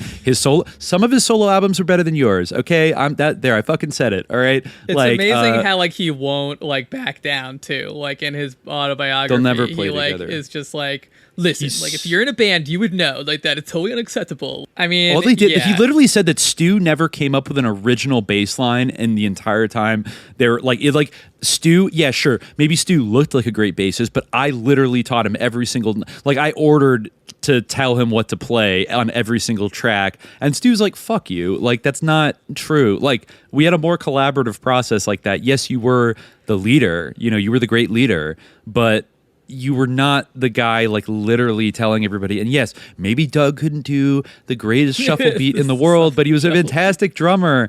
And you know, even your brother had a wellspring of talent. He was a fantastic rhythm guitar. I mean, honestly, somebody wrote in our YouTube comment under the "You Keep on Chooglin" video that was like, if my brother ordered me to play the same blues chord on my rhythm guitar for 8.5 minutes, I would have problems with him too. Because that's literally like he wasn't allowed to shine at all. In most bands, the lead guitarist is often separate from the singer. The singer plays rhythm guitar, and then it's like the Beatles had John Lennon could play a little lead, but it was George Harrison was the real shredder. And then, you know, then he would sing. And I think even when George Harrison was starting out to write songs, like Paul was helping him. And then George ended up being a pretty good solo artist. And it's like, dude, it must be pretty boring. Oh yeah, no, yeah, that's what he said. Just endlessly strumming, like in some cases, like a 9-minute song, just one chord and never over and over again. He's like almost part like of the rhythm section at that point. Yeah, it's like not even really. Yeah, but I will say they went on tour one more time when they were a 3-piece, and to quote R.B. King, there was just something missing. You know? Oh, you know, I forgot the last thing because you know, we're getting a lot of complicated crossed wires in our critique of music today. You know, we've been kind of shitty about punk before. You know, we talk shit about punk, how it's fash and all these other things. But actually, reading those academic essays, they did emphasize that actually there was a revival, if you will, of like love for CCR among the punks and the post-punks and the Gen Xers. Actually, in the 80s, because for one, CCR hated hippies, like big thing for Gen Xers. Punk music, I don't know, but what's that? Yeah, does that redeem punk music fully? Well, I don't know. Not so much like the hardcore punk. Well, if you think about like Ramones, like the Ramones, like they're a really, it really is the Clash. Like Joe Strummer, I guess in one Rolling Stone interview, they asked him about John Fogerty, and he went on this tirade for 10 minutes about how much he loves John Fogerty, and they had to like coax him back into talking about his own band because he's just like, I could go on about John Fogerty. I could go on about John Fogerty all day.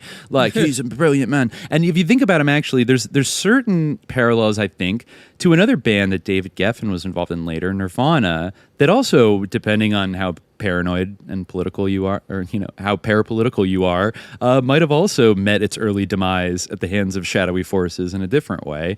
I mean, literally in that case, we do have a connection because it was the daughter of the Grateful Dead's first manager that was all up in his business, and maybe had something to do with him getting killed. But if you think about it, like look at Kurt Cobain's, like I think they said it in the early 90s, like everybody in Seattle doing the grunge thing is John Fogerty to think, because they're all wearing flannel shirts and jeans, and like it was all rebellion against kind of like the fake glitzy glam metal kind of theatrical bullshit of the 80s. can they were see the getting back to the roots of, and they both love Leadbelly. They both love Leadbelly. True. They both had a howling like y'all, despite being these little white guys. In the case of CCR, like they didn't literally die right away, but they had the same lifespan as Nirvana. It's almost, I mean, I wouldn't say for every band, but now it's like if there's a band that like totally rocketed off, like it became the biggest band in America, and then like something horrible happened to them and they collapsed, like I'm tentatively putting them in the not sus category, and like they were a real band that did well and somebody took advantage of them,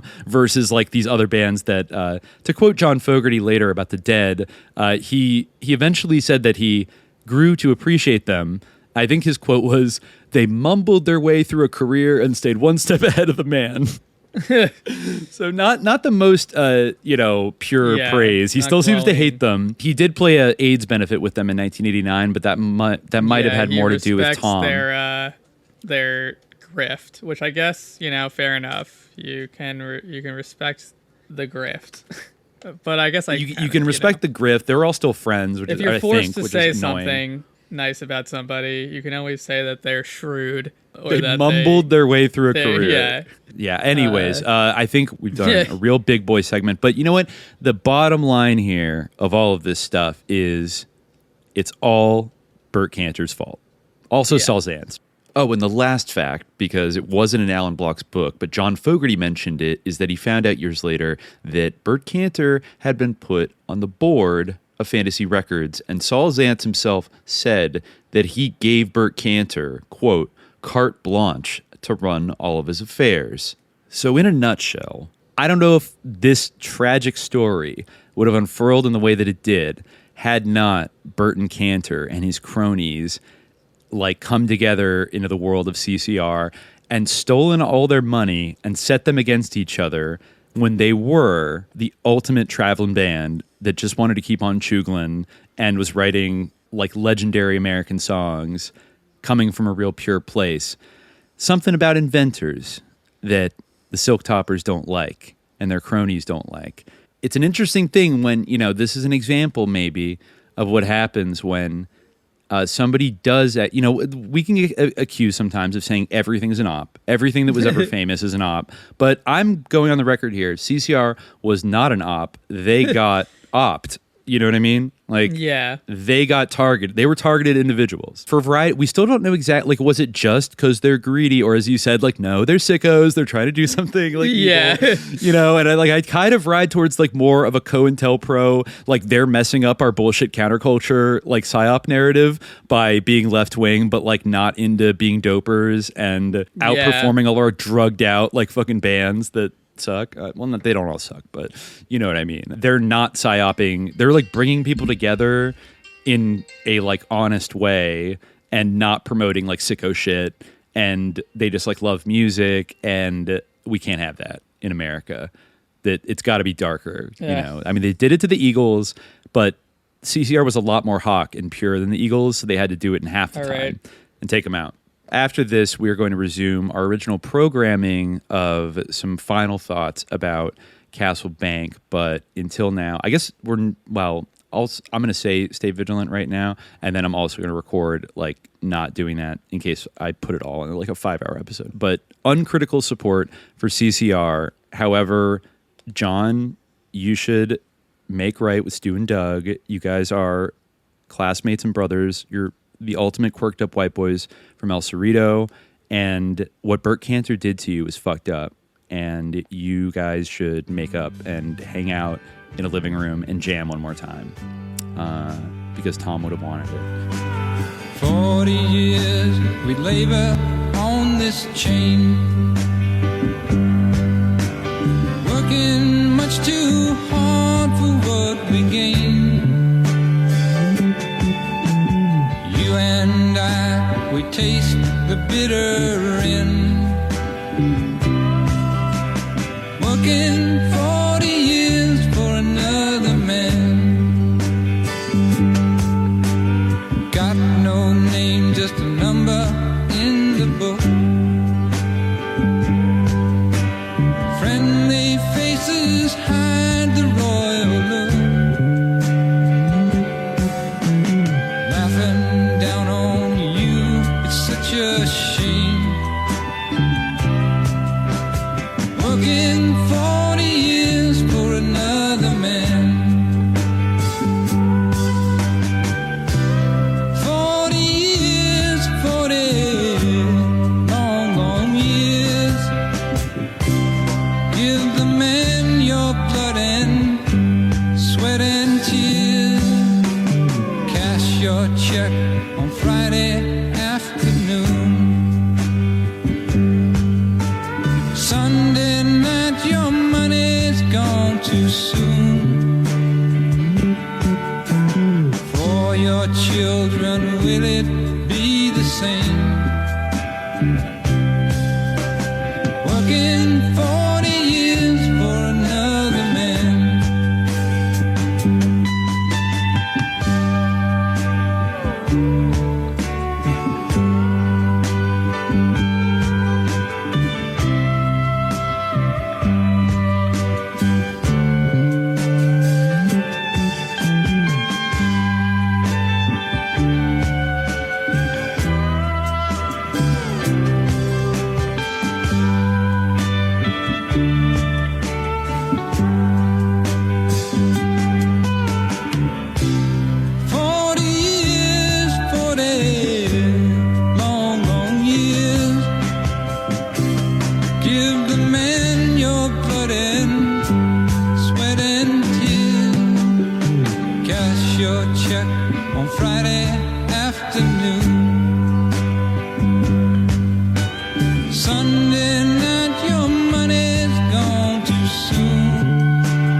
So, yeah, that's basically the saga of, CCR. There's an interesting quote here. Block talked to a California-based tax attorney like Kanter under investigation by the IRS for masterminding an elaborate offshore tax scam for scores of wealthy clients. He boldly explained the way it was, quote, "There's nothing more corrupting to our society than a system of taxation. I have no word strong enough to condemn the society in which we are living in terms of taxation. He, the taxpayer, puts money in a Bahama Central Trust. Why in the Bahamas? There is no income tax or estate tax in the Bahamas. Why in a trust? A trust is like a corporation, a separate legal entity. This separate entity is a non-resident alien, and a non-resident alien can sell an asset in the U.S. with no tax. How delightful. Now, if that non-resident alien ties in with a distributing company in the Netherlands and Antilles, which can earn interest in the United States without a tax under any circumstances, he has put together a perfect setup. He takes losses and deductions in the U.S., and he takes gains and profits abroad under a tax treaty. Do you think any Congress we have is going to change the laws that allow this? Let's not kid ourselves. With those savings, the rich of this country can afford to buy the entire Senate if necessary." No. And, that was in the late 70s, but you could see how just like the way he describes the structure of this is that you can basically only ever take losses on the books in the United States with the IRS and then take all your profits offshore, which are not taxed. So really, even putting aside the $100 to $150 million that Burt Kanter saved the Pritzker family, if most of their profits are being routed in this way, I think this is also something that's often called a Dutch sandwich that now big corporations, I remember Apple got caught doing it a few years ago between some Netherlands entities and Ireland, where you bounce it to a Dutch entity, then you go to a third party, then you put it back to another Dutch entity, and then you can put it back to America. So it's the pieces of bread are Dutch. So I don't know. It's a Dutch sandwich. Or I forget if it's inverted, where the meat of it, in the middle note is Dutch. And I don't know. Either way, this has become a widely accepted practice in corporate life today. And you could probably make an argument that all of the Pritzker's wealth like hasn't been taxed at, at this rate with this kind of system. Just to mention some things at like the end of this book that are a little bit interesting. He does mention Donald Trump buying Resorts International in 1987, who bought both the New Jersey and Bahama properties of Resorts and other property from Crosby's estate. But then in December 1987, Trump announced he was inclined to resign as chairman of Resorts International unless the New Jersey Casino Commission approved some legislation Trump wanted. He pointed out that Resorts was, quote, a sick child. Wall Street had lost confidence in Resorts management under the poor investment leadership of Crosby, needing his help if ever it was to regain financial health. What Trump wanted, of course, was to raise capital for what was then called the next Resorts Casino Hotel in Atlantic City, the $923 million Taj Mahal. Whether or not Trump originally wanted to drain and dump Resorts in favor of his new pleasure palace, he did claim both the future profitability and stability of Resorts depended on the successful completion and opening of the much larger and more lavish Taj Mahal. Writing about Resorts under Trump's management, New York Times reporter Donald Jansen noted, what was once a relatively debt-free company is now a highly leveraged one. I think we had talked about this with Ed Opperman about how, like, only guy in the casino business to, like, get into it and just do nothing but, like, lose a ton of money, which is, like, pretty hard to do in the casino business, He goes on and says, help for Trump was soon on its way in the person of multimillionaire entertainer Merv Griffin. For whatever reason, Griffin decided to buy the debt-ridden Resorts International from Trump, presumably confident he could turn the deteriorating properties around. By the summer of 1989, it was reported that Griffin's investments were, quote, losing money at a rapidly accelerating pace, with a staggering second quarter loss of $27.9 million. Every second they were open, it was reported, Griffin's casinos were losing over $3.50.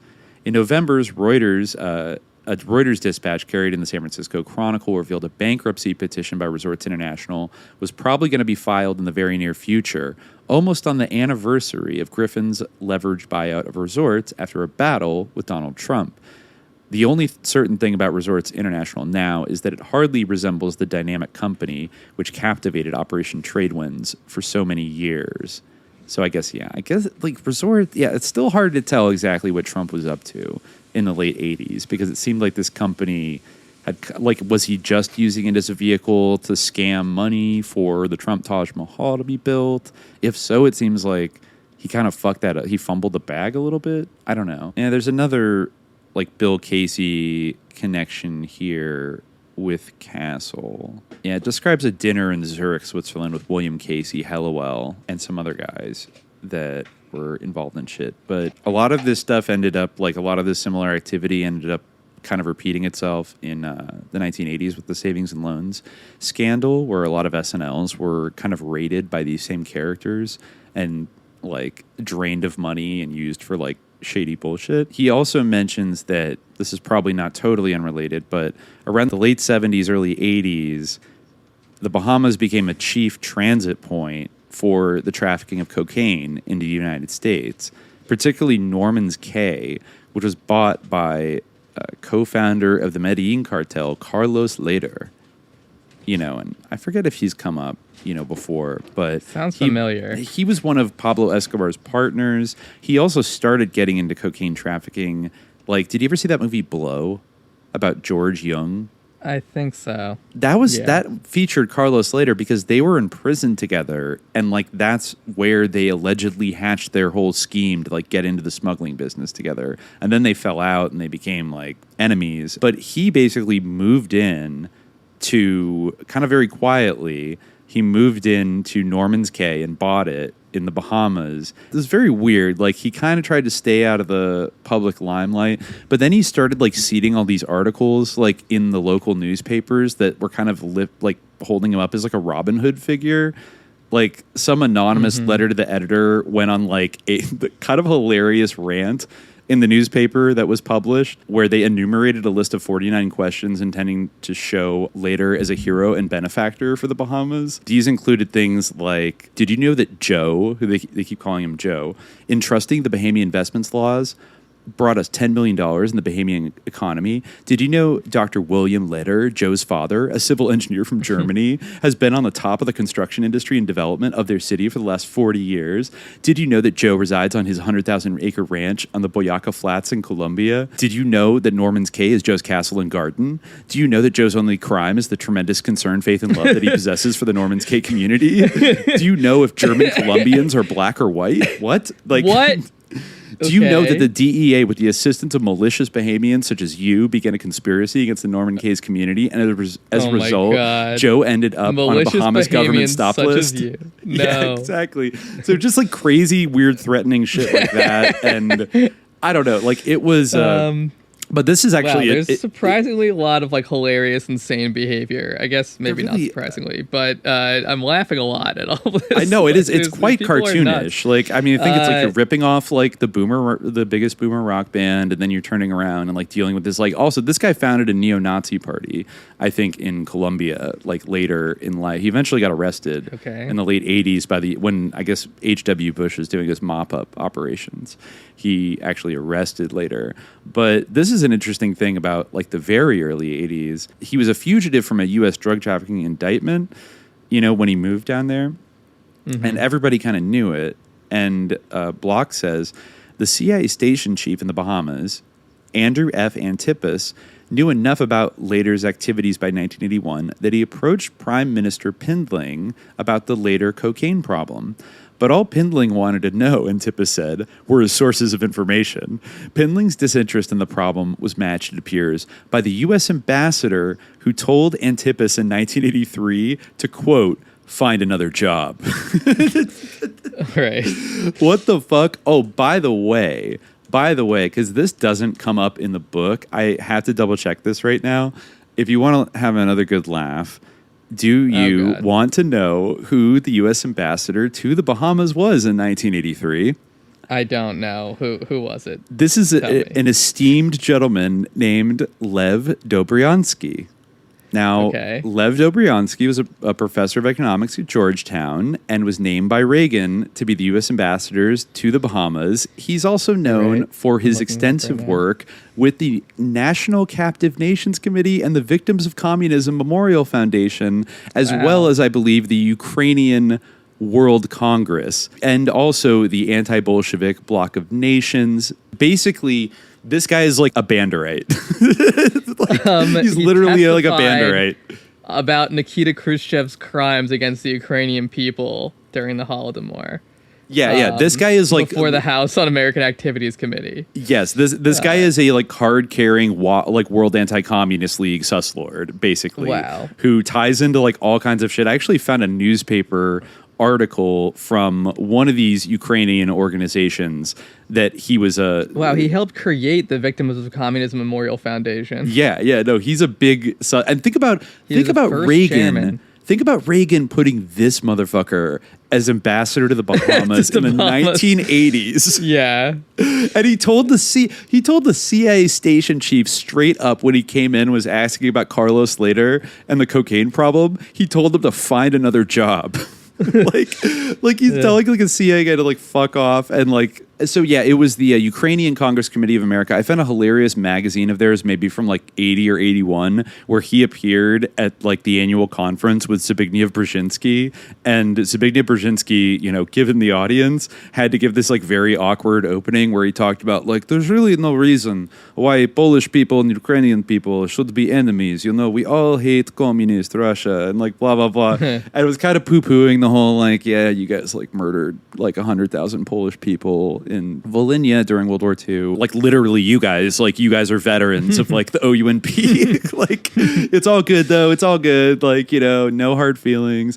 And Dobryansky was of course there as well. So like this guy is like ultimate fucking Slava Ukraina, like global anti-communist mafia motherfucker. His daughter is actually, I think, also active. Paula Dobryansky is also very active in U.S. State Department fucking affairs and the Victims of Communism Memorial Foundation. So yeah, that's who was representing U.S. interests in the 1980s. Pretty cool. So it really did become just this like hot box of drug trafficking in the 1980s. And Pindling, who we talked about, who was like, the president, the first kind of post-colonial president, was deeply enmeshed with like Burt Kanter, Hellwell, Meyer Lansky, et cetera, this entire super mob, if you will.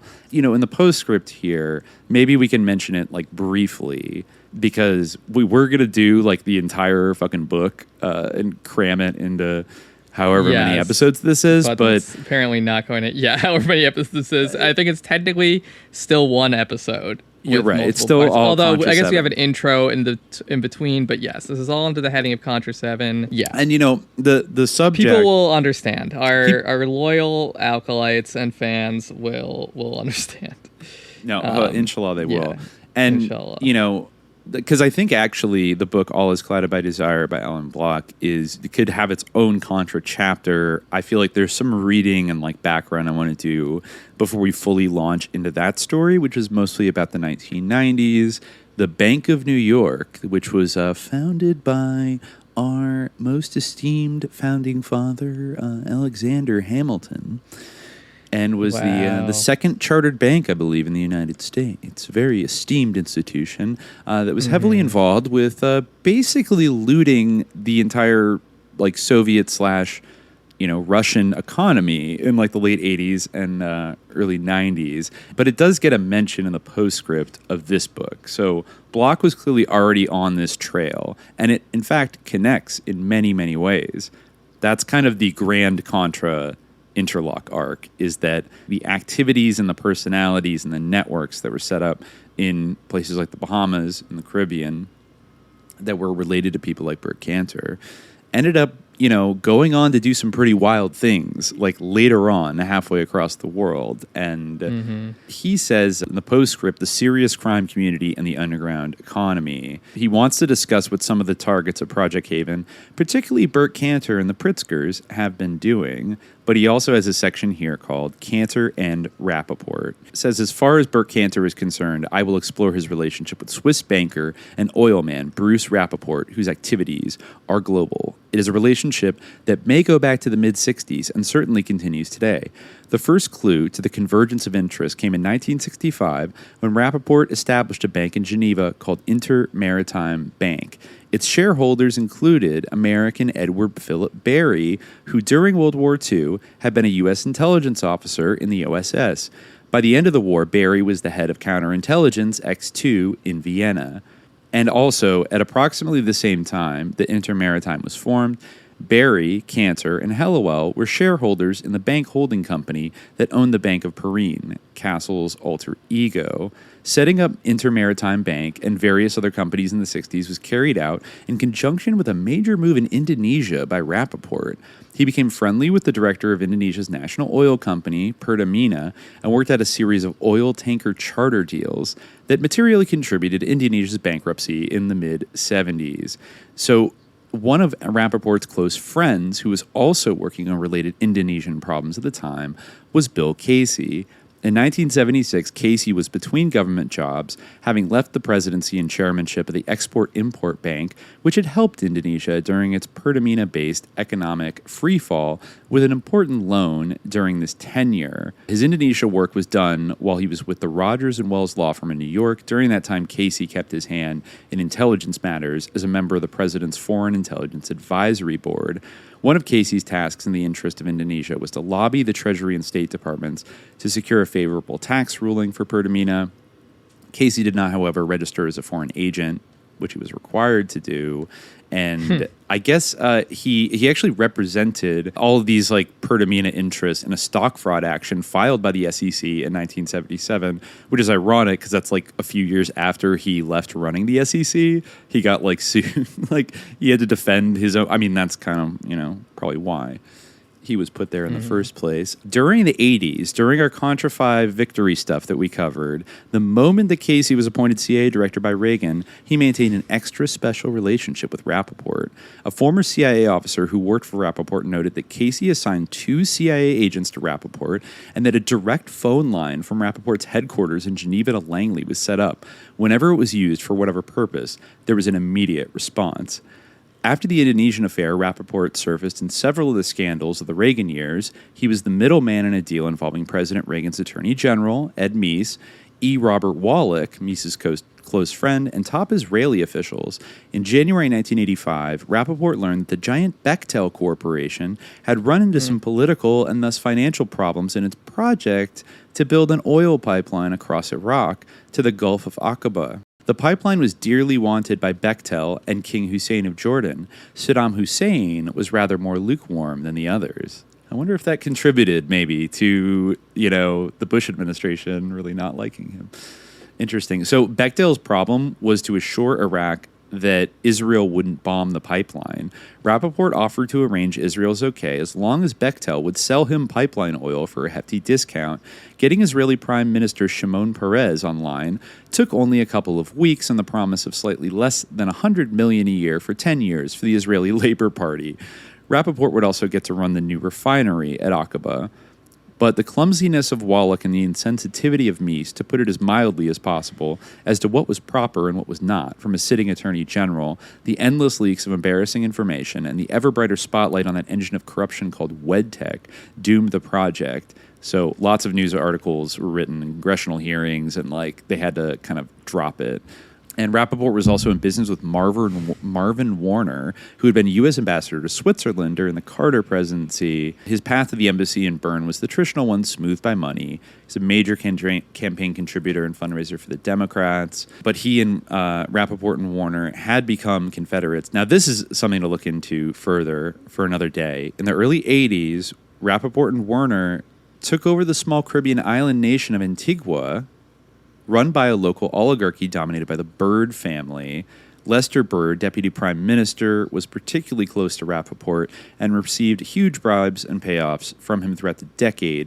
In 1982, Rappaport purchased a majority interest in an Antiguan government-owned oil refinery. So he bought it, but then he converted it in an oil storage depot and did not pay the additional he undercut them by $6 million and just got away with it. Then those two created a Panamanian holding company called Swiss American, which formed two banks in Antigua, and that was involved in all kinds of crazy shit, including, he says that there's no question that Swiss American was involved in money laundering, a former Rappaport executive bluntly stated recently, for the Argentine generals who acted as U.S. surrogates training the first fledgling group of Contras. He added in an interview that when he asked Rappaport what the bank was really doing back in the mid-'80s, because it was losing money on the face of it, Rappaport answered that it was also laundering drug money for the CIA under the direction of Bill Casey.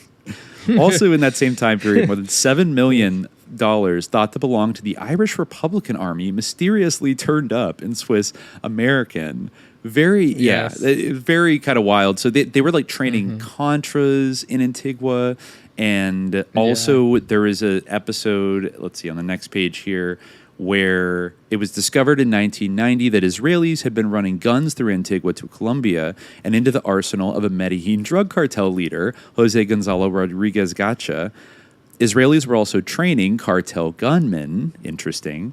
When Rodriguez Gacha was killed in a shootout, the weapons were found and identified. They were surplus IDF stocks and included about 500 Galil assault rifles and over 200,000 rounds of ammunition. They were doing all kinds of shit in Antigua, and I think even Daniel Hopsicker has found more recently weird Russian oligarch connections to Antigua involving maybe some of the people that Trump has done business with, and there's a whole kind of web for that. Also, big Rappaport connection to BCCI. Check this out. Burt Lance, former budget director in the Carter administration, my good friend Burt Lance, in testimony before the Senate Foreign Relations Subcommittee investigating BCCI, stated that Rappaport and BCCI and British and American intelligence were all intertwined. He surmised this by the early 80s. Rappaport was also very close to Clark Clifford, who aided and abetted BCCI's disguised purchase of First American Bank. That's international bank we talked about. Moreover, several of the key BCCI conspirators turn up either on the board of Intermaritime Bank or within the structure of Rappaport's Bank of New York affiliate. Among the former was Abbas Gokal, who, along with other members from BCCI, the Aga Hassan Abadi's founder, who was the owner of a shipping empire that invested in BCCI and also defaulted on over $700 million borrowed from that institution. In fact, Abbas Gokul made an offer to buy 50% of Intermaritime in the early 1980s. It is not clear what happened to Gokul's bid, but he did become a member of the Intermaritime board. While Abbas sat with Intermaritime, the Gokul brothers were helping South Africa secretly export oil products to Tanzania. Cool. So they were like helping apartheid South Africa. Very rad. And also, this is the big one that like we have yet to get to, but Rappaport at some point became the largest shareholder in the Bank of New York, that esteemed institution. There's a whole intrigue involved where in the early 80s, the Bank of New York bought this older bank called Irving Trust. And for, I think through some kind of historical quirk, they were one of the only financial institutions that was allowed to do business with the Soviet Union. So by purchasing the Irving Trust, the Bank of New York became the only like major U.S. bank that was legally, I don't know if it was by the Soviets or by us, but had an existing like correspondent bank relationship with banks in the Eastern Bloc. And so that would be basically the vehicle through which all of these friendly overtures would be made in the Gorbachev era, leading to ultimately like the busting out of the entire economy. But going back to Kanter, Burt Kanter's dealings with Rappaport touched on almost every arena of significance. He was involved in the Antigua operations, Swiss American and West Indies Oil Corporation, the Bank of New York, Rappaport's oil refinery in Antwerp, and at least several of his fuel trading companies. He was part of Rappaport's deals in Russia that included plans to build a container terminal in St. Petersburg and a cruise operation for the Black Sea. Kanter also structured Rappaport's charitable foundations and kept charge of Rappaport's confidential bank accounts.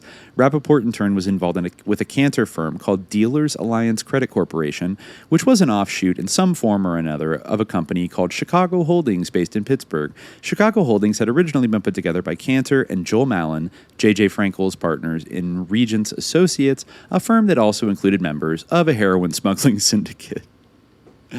So there we go. And finally, we're back to, I think we're finally back to where we started, the Pritzkers, right? Yes. Oh, I did want to mention that. I don't think that you touched on it, but like the stuff about Rappaport's like early career in Indonesia is super interesting. Like in the 60s. So much intrigue about that. Yeah, and Bill Casey was kind of up in there too. And of course, a lot of this is going on at the same time as the very bloody coup, the U.S.-backed coup that happened there in 1965, which led to like hundreds of thousands of suspected communists being murdered and stuff. And you know, who else was in Indonesia in the mid-1960s, Khalid?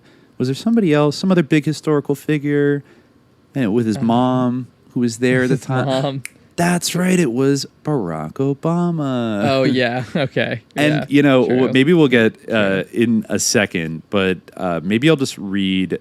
There's an interesting thing here just about the Pritzker section. He says, as far as the Pritzkers are concerned, there are two lines to follow that provide insight into their connections and business methods following Project Haven.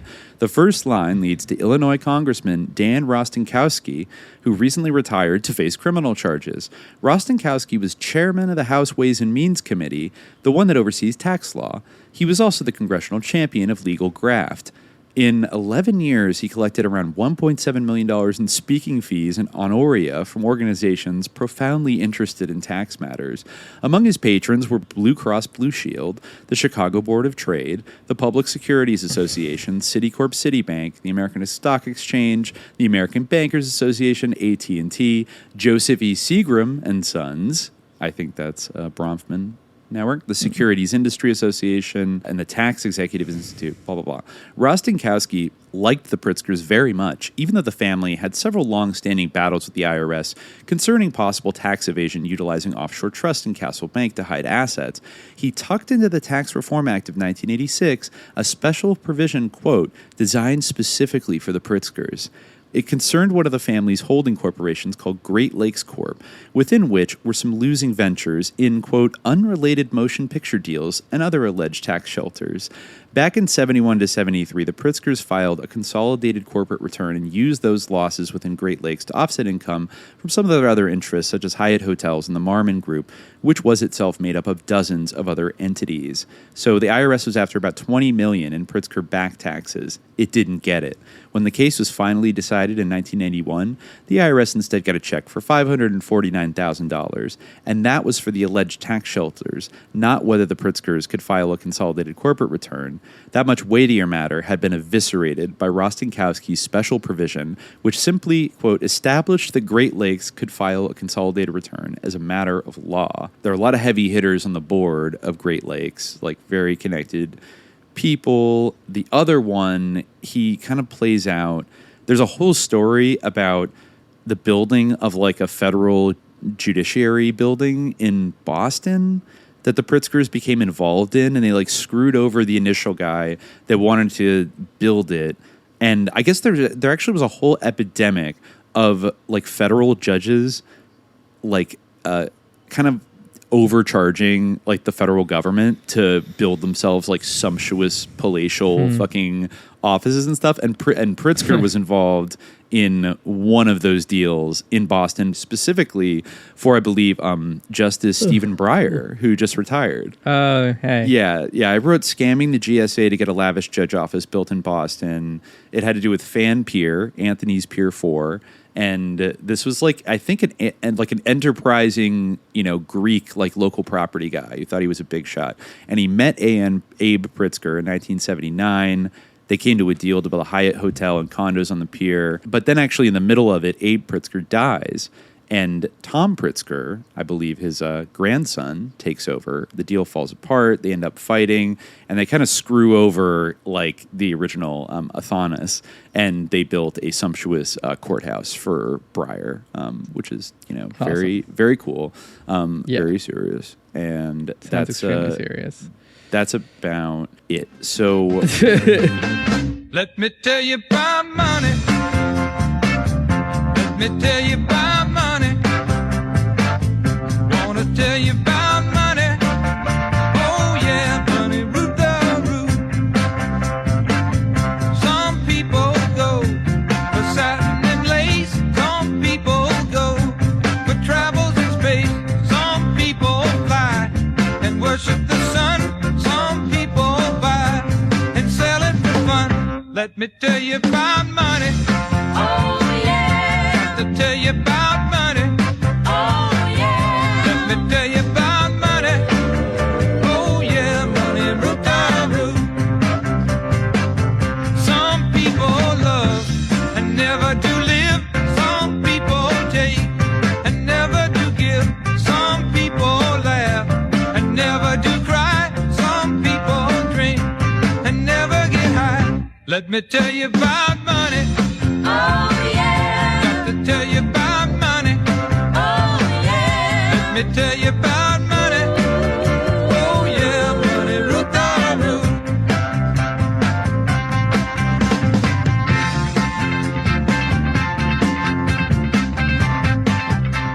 that's about it. So I think, now we're kind of in the final, half hour here, and I think we've well established that in general, Burton Kanter is an exceptional suslord. He died in 2002, and I think he even engaged in his own battle with the IRS at the end of his life over like his own wealth, and was able to beat them. There was an article that was like, even in death, like tax expert, like triumphs over the IRS.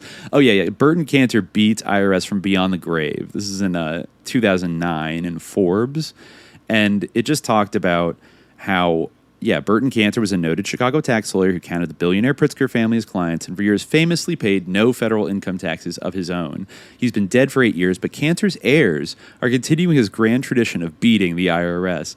So a federal appeals court said Kanter's estate doesn't owe the IRS nearly $40 million in taxes and penalties on income dating back to his years as a high-profile crafter of tax planning strategies and tax shelters for the wealthy.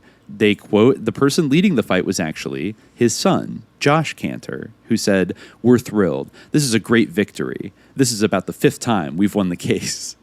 So I guess they got appealed and appealed. So it says at the end of it, if the ruling's not appealed, the Kanter estate will owe $3 million or less. That's probably less than the interest the Kanters have collected in the meantime on the tax payments they won't have to make. Damn. Yeah, so I guess they note here that after patriarch Abe Pritzker died in 1986, heirs of his Chicago-based family paid $9 million in taxes rather than the $150 million the IRS sought. There are now 11 Pritzkers on the Forbes list of the 400 richest Americans. So he saved them $141 million. Him and his law firm, we might add, which at this point was the law firm of Neil, Gerber, and Eisenberg, which Kanter worked for, I think, until like the end of his life as a on-council attorney. So, and also, but then, okay, just to bring it up a little more to the present day, I thought it'd be interesting to look in like, well, what is Josh Kanter, Burt Kanter's son, up to? And it turns out Josh Kanter has a foundation that he's dedicating some of this money to. Yeah, no, it's very nice of him, right? And hold on, let me just see if I could find, here it is, exactly. The Kanter Family Foundation. Let's see how it's described on influencewatch.org. Okay. The Kanter Family Foundation is a left-leaning grant-making foundation operated by the descendants of the late Burt Kanter, who amassed a personal fortune while serving as a notable tax attorney to celebrities and billionaires. The foundation's board includes Burt Kanter's son Josh, a left-leaning wealth advisor and donor who uses his family fortune to fund a variety of left-leaning causes, groups, this guy sounds great. Listen to this. I'm going to read this again. Burt Kanter's son, Josh, a left-leaning wealth advisor and donor who uses his family fortune... A left-leaning wealth advisor. Okay. Who uses his family fortune to fund a variety of left-leaning causes, groups, and Democratic campaigns. That's awesome. Left-leaning organizations funded by the foundation include the ACLU, the Brookings Institution, and the Progress Now Education Fund. Wait a minute. The Brookings Institution is supposed to be left-leaning? I've heard people say that. I didn't even know that. Yeah, I didn't even know that was like the idea. Like in the weird world of like Beltway thinking, I guess it's like it's not the American Enterprise. It's not the Cato Foundation, but yeah, it's very fucking weird. But no, that's not all, actually. The foundation also donates to many left-leaning Utah-based organizations. It's really telling that was the best they had come up with was the Brookings Institution. Sorry, continue. Yeah, no, but this is even... Think about this for a second. The foundation also donates to many left-leaning Utah-based organizations with which Josh Kanter is involved, including the education fund of the Alliance for a Better Utah, which he founded. Josh Kanter and his brother Joel Kanter are also members of the left-leaning funding collaborative, the Democracy Alliance. Okay. And what is one of the founders, Alliance? I just want to throw out that I feel like I've heard of the Democracy Alliance. That sounds kind of sus and like weird astroturfy. It definitely sounds like a color revolution. Here we go. Prominent members include Soros. And Tom Steyer. And Progressive Insurance Chairman Pete Lewis. Wow. Many of the biggest names in liberal politics. They are aligned with the Center of American Progress and Media Matters. And get this, I'd have to double check if this person is reported, but one of the founders of it is a guy named Andy Rappaport. Now, Bruce Rappaport is dead, but I know he had daughters that have gone on that like I found their like information, you know, like their professional information and stuff. They still run like kind of weird like shady international companies and stuff. I don't know if he had a son or maybe a grandson named Andy Rappaport, who is a Silicon Valley venture capitalist partner. He works with August Capital, an information technology venture capital firm based in Menlo Park, California. So, I don't know, going to have to punt on that. But, you know, that Soros backing, you got to love it, right? Exactly. It sounds like something that would be like so, this is... But I guess that's not what they're about. They're not about, like, overseas funding. They're, like, about American elections, apparently. Like, apparently, yeah. The influencewatch.org thing does like mention that Burt Kanter was deeply associated with the Castle Bank and Trust, a scandal-plagued Bahamas bank that was ultimately shut down amid allegations it was used for tax evasion for wealthy families and organized crime members. The bank also reportedly used by the CIA to funnel money towards covert operations. Burt Kanter was acquitted on tax. I don't know if they put that there or if like Influence Watch basically put that about them. They also have a huge art collection. They have assets of about $10 million, but a lot of it goes to Utah, where Josh Kanter lives, and to his Alliance for a Better Utah. I don't know. I mean, maybe Josh Kanter is just like a totally cool guy. Yeah. He's a left-wing wealth advisor. Get into the Utah thing at some point. I know that's been like a popular subject, but it's very interesting. And I feel like that also relates to, it's interesting that it comes up because like, the sort of psychedelic angle that we were just discussing earlier, maybe it's just by virtue of my having brought it up, but like I feel like that is such a prominent aspect of the whole recent like Utah like ritual abuse / like corruption, cannibalism accusations scandal that's been unfolding recently. That psychedelics were being used.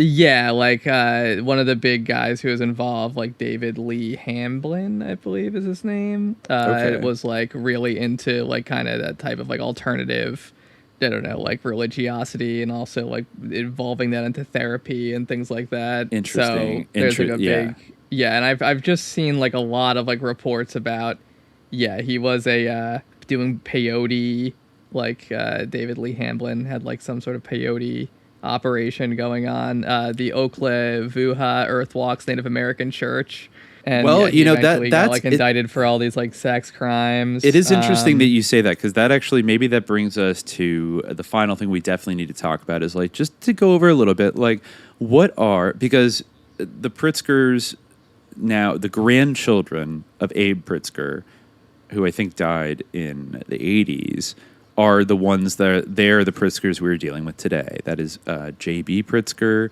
I believe his sister is Penny Pritzker, who was an early funder of Obama's political career and became the Commerce Secretary, I think, during his second term. And then you have, we have a variety. I think there's 11 kind of big ones that have all gone off and done like interesting things. One of them, interestingly, let me see, Linda Pritzker is a Tibetan Lama who owns like a Buddhist meditation compound in Montana. Oh my God. I'm sorry. I dead named her. Her name is Lama Tsomo. So she's an American Lama in the Tibetan Buddhist tradition. She is one of the daughters of Robert Pritzker. So most of these are from like Abe Pritzker's 3 children, Jay Pritzker, Robert Pritzker, and Donald Pritzker. So Robert Pritzker. She's an ordained Lama. Oh yeah, no. If you go to her website, it's Sangak Rinpoche, Tibetan meditation master and world holder of the Nam-haqq lineage. It's pretty funny. Yeah. No, she's consecrated. Wow, she's by fluent in Tibetan. That's an accomplishment. Well, that's something to do. I mean, there is. Well, I guess if you're an ordained Lama, you better be, right? Yeah, the Nam-haqq Foundation. Of course, it gives. Why is the Dalai Lama always smiling? That's one of her books that she's written. Yes, it is. Why is the Dalai Lama always smiling? A Westerner's Introduction and Guide to Tibetan Buddhist Practice. Probably because he's like the monarch of a country, and I think that's not the only monarch thing about this this compound. Okay, all right. Nam-haqq. Yeah. So Tulku Sangat Rinpoche, which is like the bios are pretty funny, but we could get like lost into that. But clearly, I mean, this has new age kind of MKS and shit kind of all over it. And then, of course, let's see. One big one is Thomas Pritzker, who is the son of Jay Pritzker, who kind of ran, I forget if he ran, no, he didn't run Hyatt, but he co-founded it. Thomas Pritzker is he's the chief executive of the Pritzker organization these days. So he's kind of like the biggest business guy. He's still the executive chairman of Hyatt. And I think what happened was in the early 2000s, the Pritzkers engaged in this kind of protracted battle to sort of split up their, after the 1999 death of Tom Pritzker's father, Jay Pritzker, they kind of decided to like split up the fortune among like 11 of the heirs who were all first cousins. So that the people we're talking about are all first cousins except for Nick Pritzker, who is actually like everyone else's first cousin once removed. He's their parents' first cousin. Okay. So, like, for the most part, they're all, you know, first cousins. You know your first cousins, especially if you co-own billions of dollars of, like, dirty money with them. You probably have some kind of relationship with them, right? But they have allegedly split off into kind of various different things. One really interesting thing, well, there's two interesting things I have to say about Tom Pritzker. First of all, he, at some point, I don't know if he still is. He's still listed on the website, but I think he stepped down.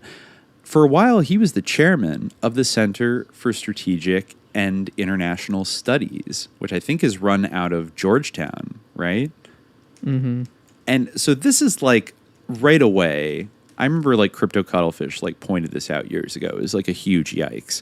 And I mean, this is really kind of like the, you know, evil, like globalist, not globalist, but you know what I mean? Like U.S. imperialist think tank. Globalist. The globalist, yeah. But, oh, no, actually, yeah. No, the chairman of the board of trustees of CSIS is still to this day Thomas J. Pritzker.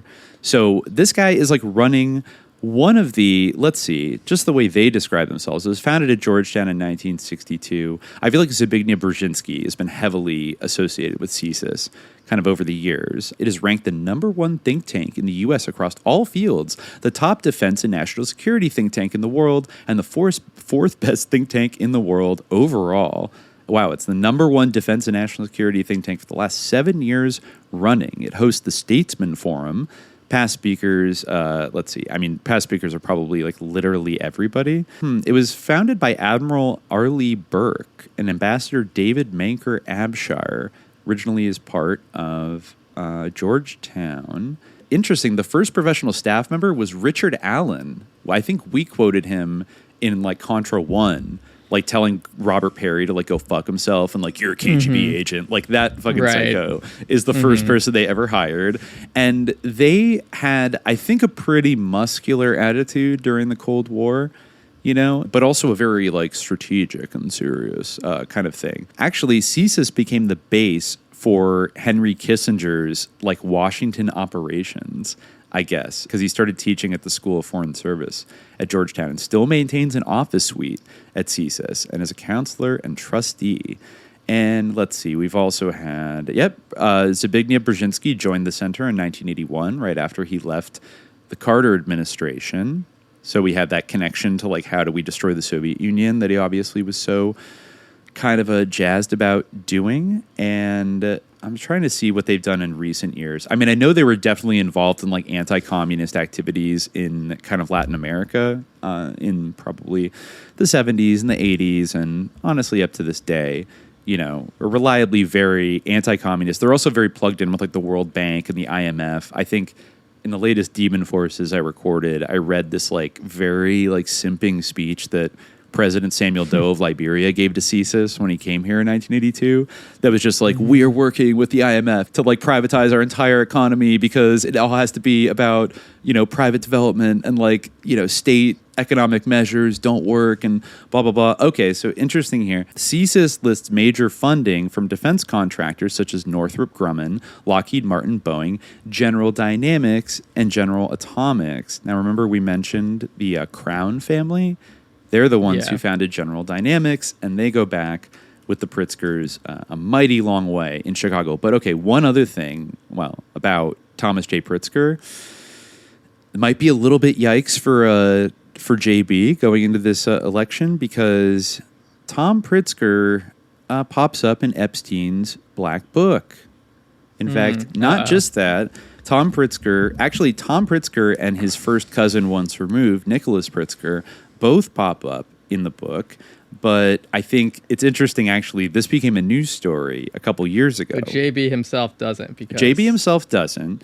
And he's too based for that. He's too big. He's such a big boy that, I mean, he's Jabba the Hutt. He wouldn't fit in the book because he's too much of a big boy. He wouldn't fit on the Lolita Express because he's such a big boy. Yeah, exactly. So one interesting thing is, like, you can go look on EpsteinsBlackBook.com. They're both there. And I read an article that was addressing like Nicholas Pritzker being listed because he has 5 phone numbers listed in Epstein's Black Book. Okay, that's a 5 phone numbers, you know. That's interesting. But and so I believe 5 phone numbers is interesting. But okay. Yeah, in Chicago, yes, exactly. In Chicago Tribune, basically what J.B. Pritzker said was, statement from the governor's office, Governor Pritzker is rarely in touch with this side of the family, and he was not aware if his cousin even knew Jeffrey Epstein. The governor himself has never had any contact with Epstein. The governor condemns the sexual exploitation and abuse of young girls and is disgusted by the allegations against Epstein.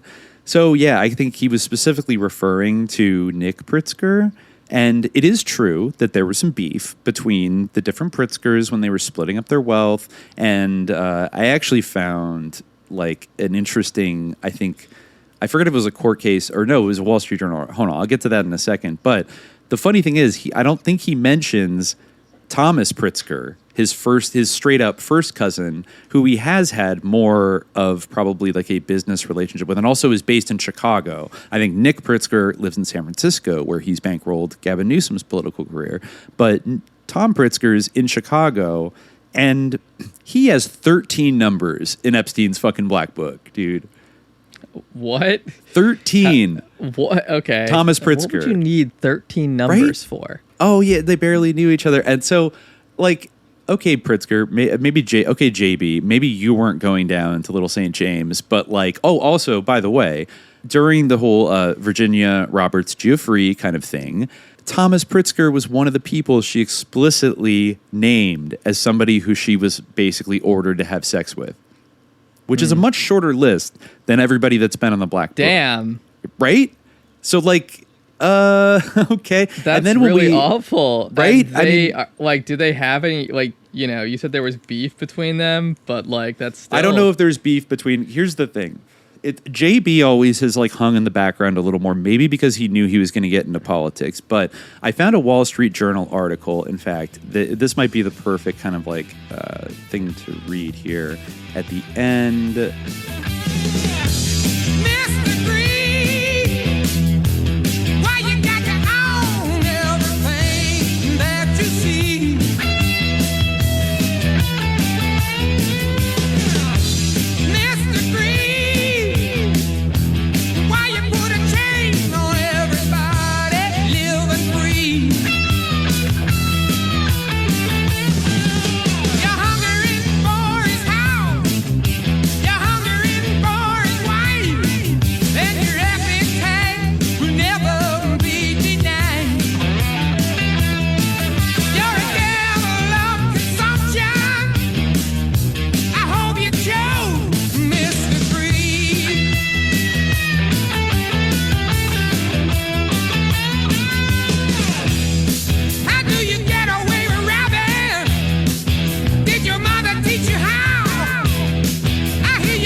Here we go. Pritzker is, there's a weird beef, okay? It says, Pritzker, this is from 2003, Pritzker's made a, quote, tax-driven deal. And this kind of spun off into, like, some fighting with Burt Kanter's old law firm, this is after he's dead, fighting with the law firm of Neil Gerber and Eisenberg, and some people in the Pritzker family who felt that the law firm, the Kanter law firm, was representing certain Pritzkers to the detriment of others, and they were like taking sides. And I believe the main faction was Thomas and Penny, JB's sister, who worked in the Obama administration. So, yeah, which is weird because, like, why are these cousins like so close? Like, well, they run a business empire together. I guess that's true. Yeah. I it. mean, like, you know, right. It makes sense, but it's just still weird. So I guess there's the Pritzker Foundation is a registered nonprofit managed by Pritzker family members. On one hand, I kind of want to be like, well, they're cousins, like, but on the other, like, but they also are like incredibly, like, yeah, they're all part of this massive, like, generation-spanning business enterprise. Yeah, I don't own like like hundreds of multi-million-dollar like assets like with any of my cousins. So when we hang out, I have just, no like, idea talk what my about cousins normal are up to. shit, like, I would. I mean, I'm sure I would be raked over the coals if any one of my cousins wasn't Epstein's. We would be black book. we would be crucified if we had like, you know, like a business relationship with any of our fucking cousins. And meanwhile, these assholes are running around being, I don't even talk to my cousin. Like, shut the fuck up. Like, you guys have like your names on like probably 100 shell companies in Panama together. But anyways, so there was a little battle. There was 2 family trusts, donated shares valued at more than $90 million of the family company H Group Holdings to the Pritzker Foundation, which then redeemed the shares for cash from H Group. This is all a complicated thing to, like, you know, split up the money. These 1995 transactions are already at the heart of a Pritzker family feud because they took assets from 2 young members and gave them to 10 others. Because the shares were ultimately bought back by H Group, the net result was to inflate the value of the remaining shares outstanding of H Group, all held by the Pritzker family. The 2 members, Matthew and Liesl Pritzker, are now suing their kin for more than $1 billion. Their mother, Irene, a former wife of Robert Pritzker, wasn't told the trusts were being emptied. Everybody is happy about this. No family discord or anything involved in this. One control board member asked the Pritzker lawyer, Mr. Bible, in June 1995. I think that's correct, Mr. Bible replied, based on the board's transcript. He said he couldn't comment on specifics, but anyways. But also, by the way, weird funny thing, Liesl Pritzker like got into acting, and she played Harrison Ford's daughter in Air Force One. Oh, nice. Where again they were kind of stoking like anti-Russian sentiment with like Gary Oldman like threatening to execute her and shit. Like that was, I think she took a stage name, but that was like her one role was playing the president's daughter. Wow, that is weird. yeah, it is.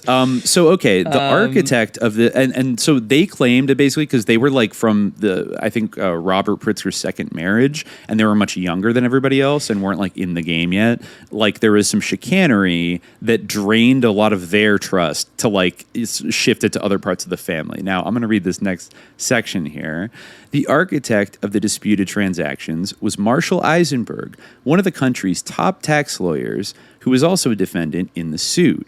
Now, Marshall Eisenberg is like one of the partners at Neil Gerber and Eisenberg, which is Burt Kanter's like successor firm to Levenfeld and Kanter. And many of the same lawyers who worked with them from the 70s are like partners at this firm today, still managing the Pritzker money. But other family members are also unhappy with Mr. Eisenberg. Last year, he received $11 million in payments from an offshore trust controlled by one faction, enraging other family members who say it was done secretly after they rejected an initial proposal to make the payment. Some of the Pritzker family members have told associates that they suspect Mr. Eisenberg of bias toward a faction led by Thomas, Penny, and Nicholas Pritzker, who in a settlement brokered by Mr. Eisenberg last year, largely gained control of H Group. The family is now discussing a plan to break up their empire, which they eventually did. Mr. Eisenberg also participates in investment deals with some family members. I'm going to read that again. Mr. Eisenberg of this law firm also participates in investment deals with some family members. An associate of Mr. Eisenberg says all family members were fully informed of the $11 million payment and that the other investments were all appropriate. Lawyers for Liesl Pritzker have filed a complaint with the Illinois Bar alleging conflicts of interest by Mr. Eisenberg. Now here's a very interesting quote. "We certainly feel that everything Marshall did was ethical and proper," said his partner Jerry Biederman, who added that his firm, Neil Gerber and Eisenberg LLP, was informed of the $11 million payment in advance and approved it because Mr. Eisenberg was never compensated for his longtime role administering the Pritzker family's trusts. We're going to get in trouble for this episode. We're going to be mad. Are people going to be mad? Are people going to be mad? I mean, maybe they will be. Maybe they will be. Well, I don't think anybody should be mad. What's there to really be mad about? Yeah, well, no one did anything wrong. They were just hanging out with a big boy. And I think nobody's doing anything wrong unless you happen to be the nephew of the lawyer whose name I just mentioned, who has worked for Burt Kanter since the 1970s. That is confirmed.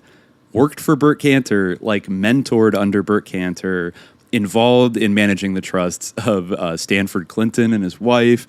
And who knows, maybe like Mr. Eisenberg, his longtime law partner, he may participate sometimes in investment deals with some Pritzker family members, which would mean there is an ongoing financial relationship, and I'm just thinking out loud here, but if my uncle managed the Pritzker Family Trust and worked for one of the most notorious, like, CIA mobbed up tax lawyers who basically, like, exists to illegally hide the money of the super rich, I don't think I would find it super funny and hilarious, and I don't think it would whip ass if I started memeing a member of that same, like, wealthy family running for president.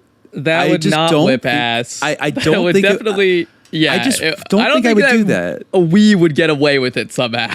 I think we would get in trouble if we did anything like that. And maybe that's part of the interesting thing, that, like, the itch that we're scratching at here is, like, how could you be so brazen and expect that? Because I didn't want to. I'm not in this game to be a hater. You know what I mean? But sometimes, like, this crossed like a red line, I think, for us. It's come on, super fun. I mean, I'm not saying like it doesn't have to be like, you know, the Khmer Rouge. Where, like if I had an uncle or like or a grandfather or like any kind of thing who did anything that was like arguably bad, although, like, you know, I think that there's a difference between fighting Imperial Japan and then, like, you know, for all anybody knows, just quitting and being, like, basically a small town lawyer. I think maybe a little more than a small town lawyer with, like, some very interesting connections, but still, even then, I guess he was the New York State Supreme Court judge, which is the lowest court in New York, but it is a slight misnomer. I mean, but you know, I mean, somebody. My point is that if I had any uncle like that, it would be like I would have to, like, if I made it a joke that I was like supporting whatever hideous person my relative was most, like, for instance, like Bill Casey, if the Casey family, you know. Because according to my mom, like, my grandfather and Bill Casey were quote unquote friends, which I could believe more than like Pete and Bill Donovan. Maybe there was like a little bit of like a mentorship or correspondence, but, you know, they were still like 30 years apart in age. So like, but Bill I get Casey he were kind of. That's true. We're a bit closer, so maybe they did have some kind of friendship. I don't think he was a Hardy Boy that I know of. Maybe. But, I mean, that's also the thing is, like, but I certainly couldn't get away with being like, you know, oh, Bill Casey's based, like, LOL, isn't it cool to, like, pretend that Bill Casey, like, rules? And, like, wow, Bill Donovan is, like, awesome, like, LOL, like, you can't get away with that. Like, and I would not do that, and if I did, everyone would rightly be outraged. Like, people would be absolutely well within the rights to be sussed out by that. Absolutely. It's like, you know, it's just like when, you know, Alex Jones sometimes cryptically says, like, well, you know, my uncle was basically the Oliver North of Guatemala. I'm just going to leave it at that. And it's like, you know, then you look at Alex Jones's, like, output of media, and he sounds a lot like a World Anti-Communist League, like, John Birch influence kind of guy, which is very in line with his family. Therefore, it, I think, is relevant to point out that, like, if his, you know, uncle was involved in, like, special ops in Central America in the 80s, or his grandfather was involved in some kind of weird parapolitical thing, that it becomes relevant. I think maybe we want to get away from the idea of, like, because I think, you know, some people have reacted to this kind of information being like, well, you know, you can't help sins of the father, like, you can't help who, like, you're born with, and that's absolutely true. But you can help who you try to ironically meme into the White House and make sure that it's not one of, like, your relatives, like, ultra wealthy sus, like, business associates that they've been, like, working for 40 years and doing basically, like, illegal shit. And also on top of that, like, just working for Burt Kanter basically means that, like, you're like a white shoe, like, mafia lawyer, and, like, also maybe involved in, God, if you throw in the Bank of New York 1990 stuff, like, maybe you were involved in, like, setting up shell companies to loot Russia in the 90s. Like, and even, of course, still, like, that may all be true. That may all be true, but a lot does depend ultimately on, like, how do you behave in this world, like, knowing that information. Because I know that the people we're referencing here, like, know about this. They don't know nothing about this, right?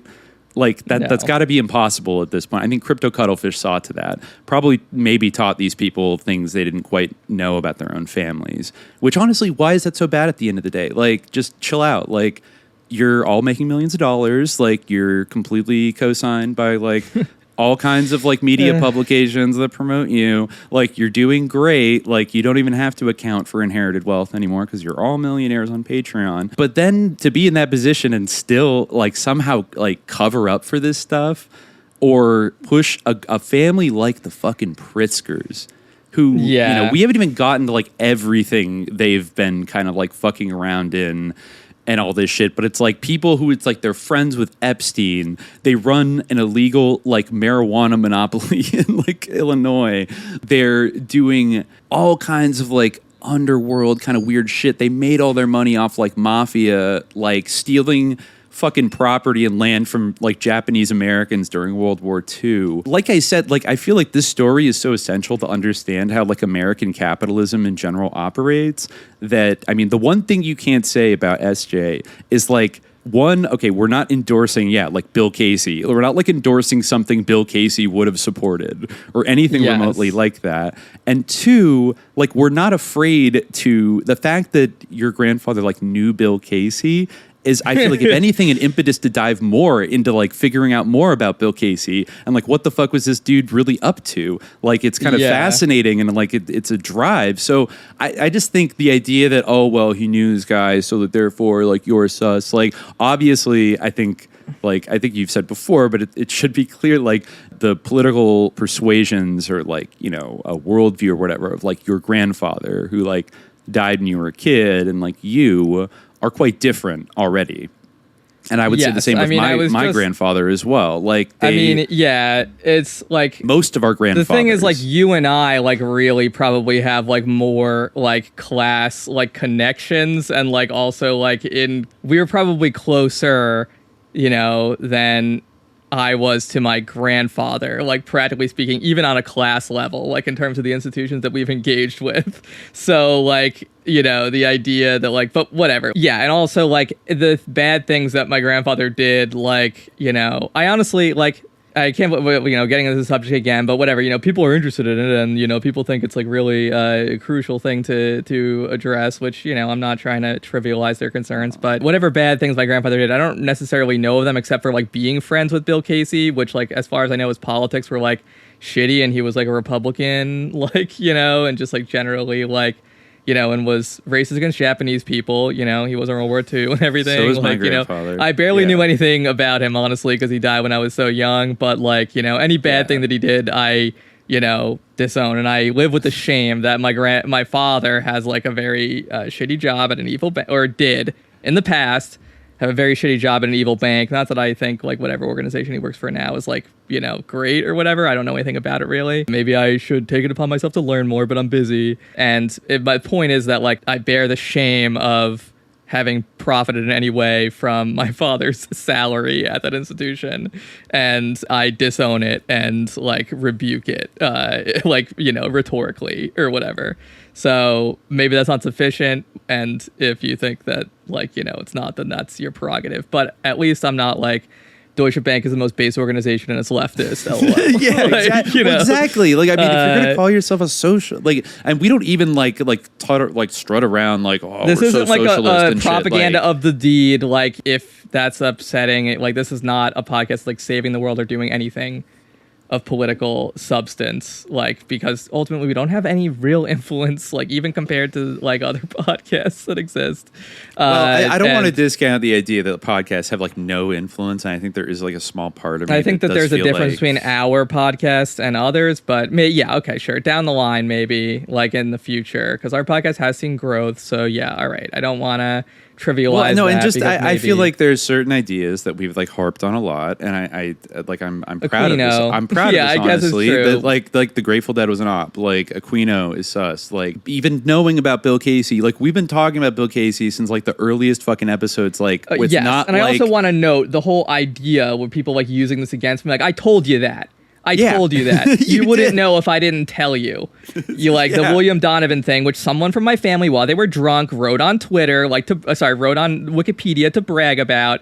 That was on Wikipedia. The Bill Casey thing, I told you. You wouldn't know if I didn't tell you. Yeah, same with my my sus great uncle who was a general in the Air Force. I told everybody about that too. He doesn't have the same name as me. You'd never find it. If I hadn't told you. And like part of that is like I'm genuinely fascinated with like what kind of world did he get caught up in? Because I was just talking to some of my relatives and they said, oh, he never talked about his work. They all kind of had weird inklings of like what he did, but he was like very private. So also like the closer you get to this world, the more tight-lipped somebody might be about it. But I just feel like it's a great wasted opportunity that if you have like a huge podcast, a huge platform, and you're talking about socialism and the corruption of billionaires, like I hope that at least in private, you're like going to your uncle Jerry and like asking him some interesting questions about working for Burt Kanter, and like what the fuck, like instead of promoting J.B. Pritzker half ironically to be fucking president, okay, like.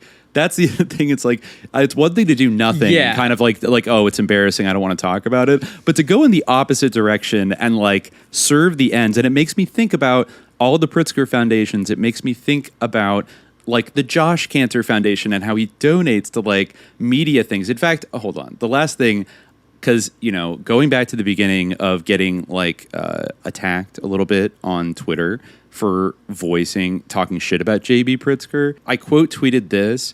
And it got me blocked from David Forum, who I guess is a very dirtbaggy, whatever, big following account. Mm-hmm. But I noticed this. He said on like July 5th, I don't actually even like J.B. Pritzker or really even know anything about him. Yet I just Pritzker pilled my mom easily. Okay, first of all, why are you doing that? Like, stop.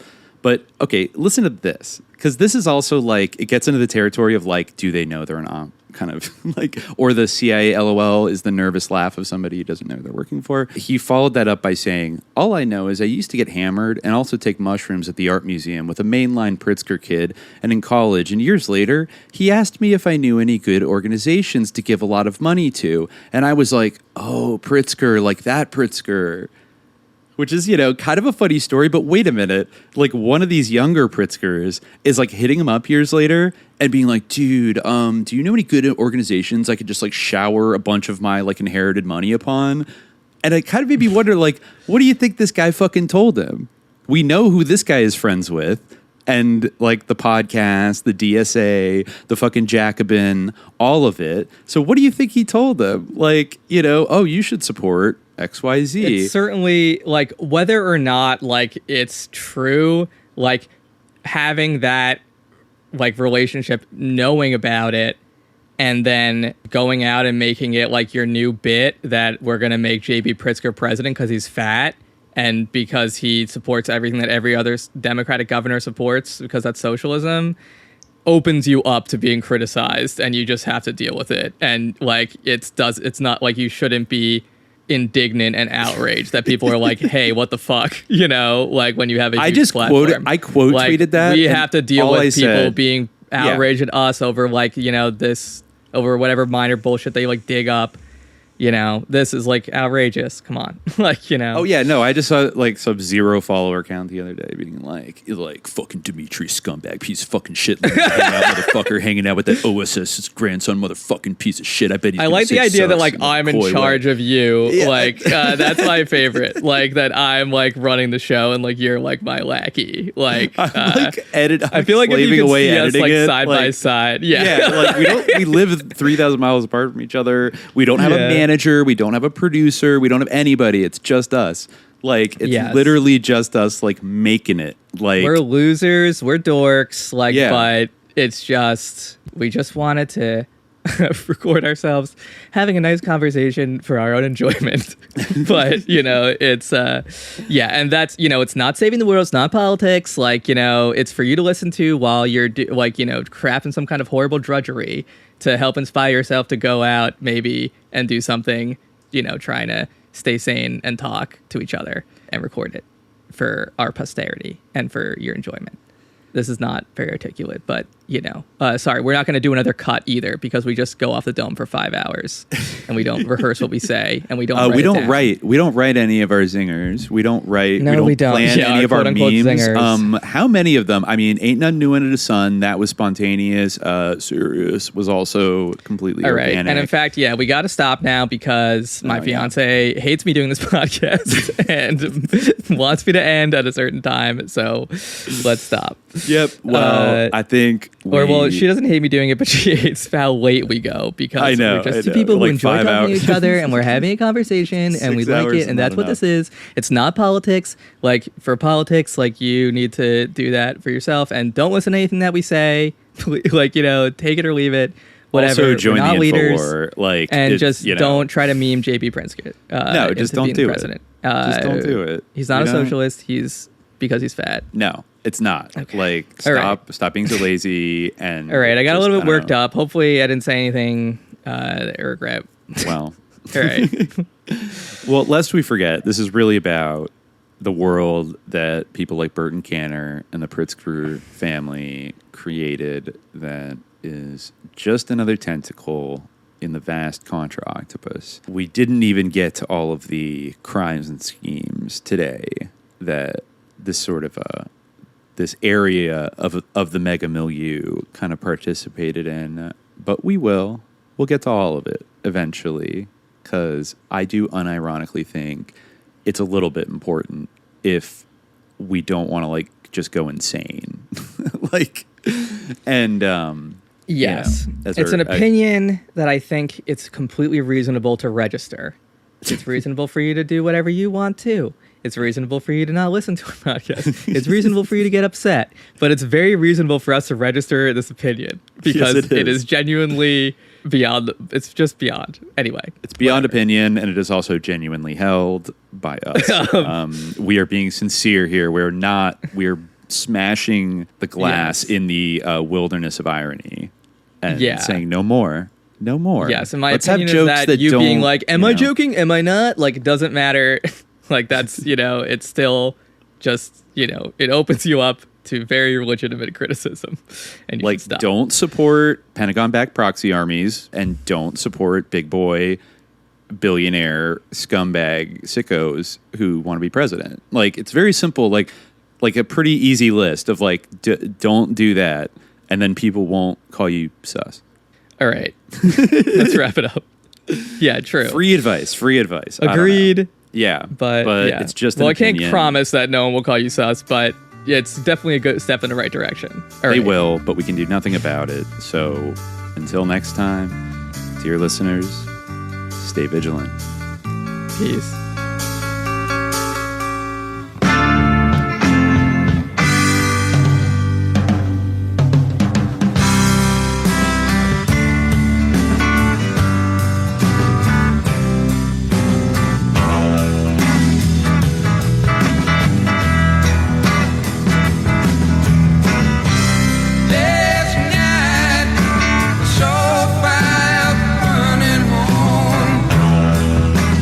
Valley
the tree.